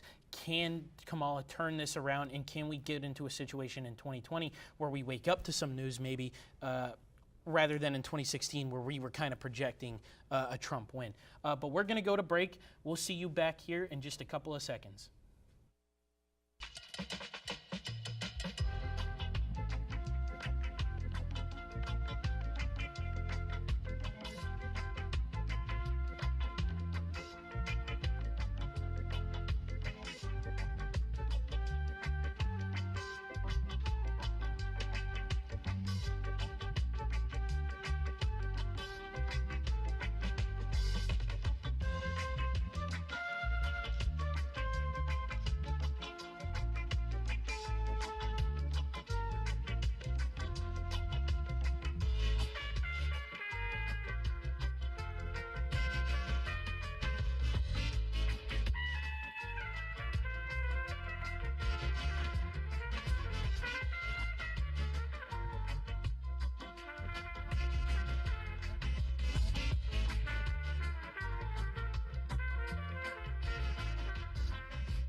Welcome back to RMU-TV's coverage of Election Night 2024. As we have the last few polls here closing at midnight in Alaska and Hawaii, and the swing states still getting their last votes counted, we're going to send it over to Cam Wickline one last time to see what he has to say about what's left to come for Election Night. Cam, take it away. Thank you, guys. I'm just here to give you guys one final wrap-up about everything swing state. Although we're not going to know who has won these states, I just want to give you guys one final look. We're going to take a look at Pennsylvania over here. That's where we'll start. Pennsylvania, the big counties we were watching over here: Philadelphia County, Erie County, Allegheny County. Those are the three biggest cities in the state. That being said, Kamala Harris not winning Philly County by enough at the moment. She needed to be polling at over 80% in Philadelphia County. Instead, she's polling at about 77%. That means Donald Trump is looking good in Philadelphia County. As for Erie County, where neither candidate eclipsed 50% in the last election, Kamala Harris is now pulling it over 50% there. That is good for Kamala Harris. The last county to check in on, Allegheny County, the home of Pittsburgh, where Biden pulled almost 60% of the vote, 59 to be exact. That's exactly what Kamala Harris is doing right now. So the three big counties we needed to watch in Pennsylvania, two of them haven't changed from the last election. One of them has changed, and it has been in favor of Donald Trump. That means Pennsylvania is looking good for Donald Trump. Over to Arizona. Arizona, the two counties we needed to watch, Maricopa County and Pima County. Maricopa County, the home of Phoenix. Biden won by 50% in the last election, looking very similar here. Kamala Harris bringing in about 50% of the votes. Over to Pima County, where Tucson, Arizona is at. Kamala Harris is currently winning by more than what Joe Biden won in the last election. He won about 58% of the votes. She's now bringing in about 62% of the votes, with half of the votes in. Over to Nevada, we did just take a look, but I want to give you guys one last look at it. Not enough votes to really know anything here. That being said, the two counties, Clark County with Las Vegas, that's the one to keep an eye on, and Washoe County with Reno, that's the other one to keep an eye on. Over to Michigan with its 15 electoral votes. We had quite a few counties we need to keep an eye on here. Wayne, with the home of Detroit, this one down here, that was one we needed to keep an eye on here.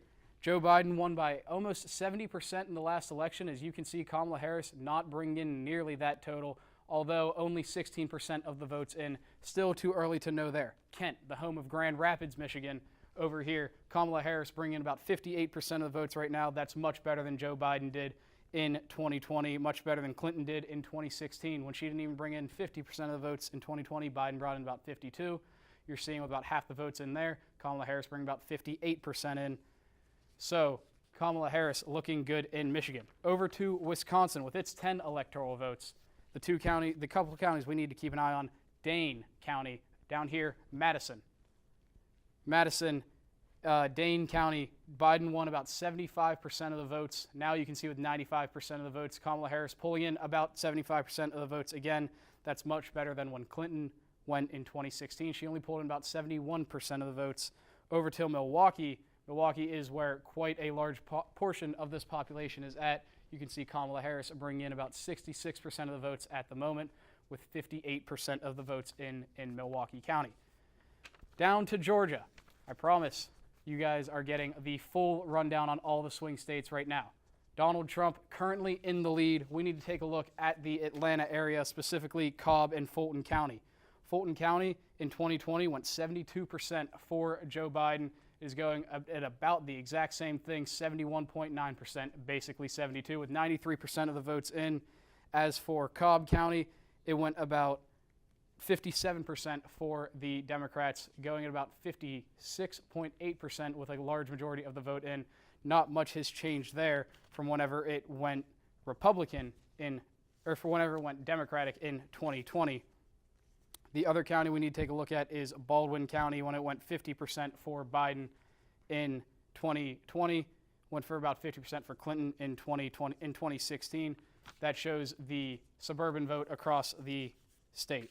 Those are all of the swing states you guys need to keep an eye on now that Iowa has been called, as well as North Carolina. That's a wrap from me, guys. Thank you for having me on tonight. I've had a ton of fun. Now back to you. And thank you, Cam, for all that work today you've put in. It was great information throughout the show. And Casey, just as we approach with a little under 5 minutes left in our coverage of this election, we're obviously both voters. This vote is going down to the wire, even though they have already projected our county, Allegheny, in the surrounding area to be a little more towards Harris. Just overall, what are your kind of final thoughts going into this? So one thing real quick I just want to give on, we talked about us being voting, and some of the thing we talked about earlier was some votes maybe being affected because there were bomb threats actually that came in, emails sent to Georgia and other states. But the U.S. government cybersecurity agency has now said that they were all judged to be non-credible and they were from a Russian email domain. And they say that though the bomb threat emails that were sent to multiple states came from those Russian email domains, it's not clear the culprits were actually Russian. Now, they did also say that the emails did not affect the ability of the voters to cast ballots. So all the votes that are coming in, it's not going to be, late voters due to these bomb threats, but thankfully everyone was still safe and they were not credible on those. But Josh, it was, both of our first time voting in a presidential election. We both voted in person, and it was, a big key area, Allegheny County in Pennsylvania. And, for me personally, I had to drive all the way through the Fort Pitt Tunnel, through all the traffic. It was actually one of the lighter days in the Fort Pitt Tunnel, but I got to my poll, and it wasn't what I was expecting. We talked about, some places all over the country have had bigger lines, but at my polling place there was no line, and so I just kind of went in and I saw where my little card said where to go, and I just, they were just like, okay, what's your address? Sign. And I voted, and that was a wrap. So, I'm not nearly what I was expecting. I don't know if that's telling for what the rest of PA was like today, or at least the surrounding western PA area, because, I heard from other people they waited maybe like a half hour or over an hour, but in my area, and I vote just outside of Pittsburgh, no line at all, Josh. Yeah, and I'm very similar. I'm just a couple miles outside of Pittsburgh, and I was a very similar thing. A very short line.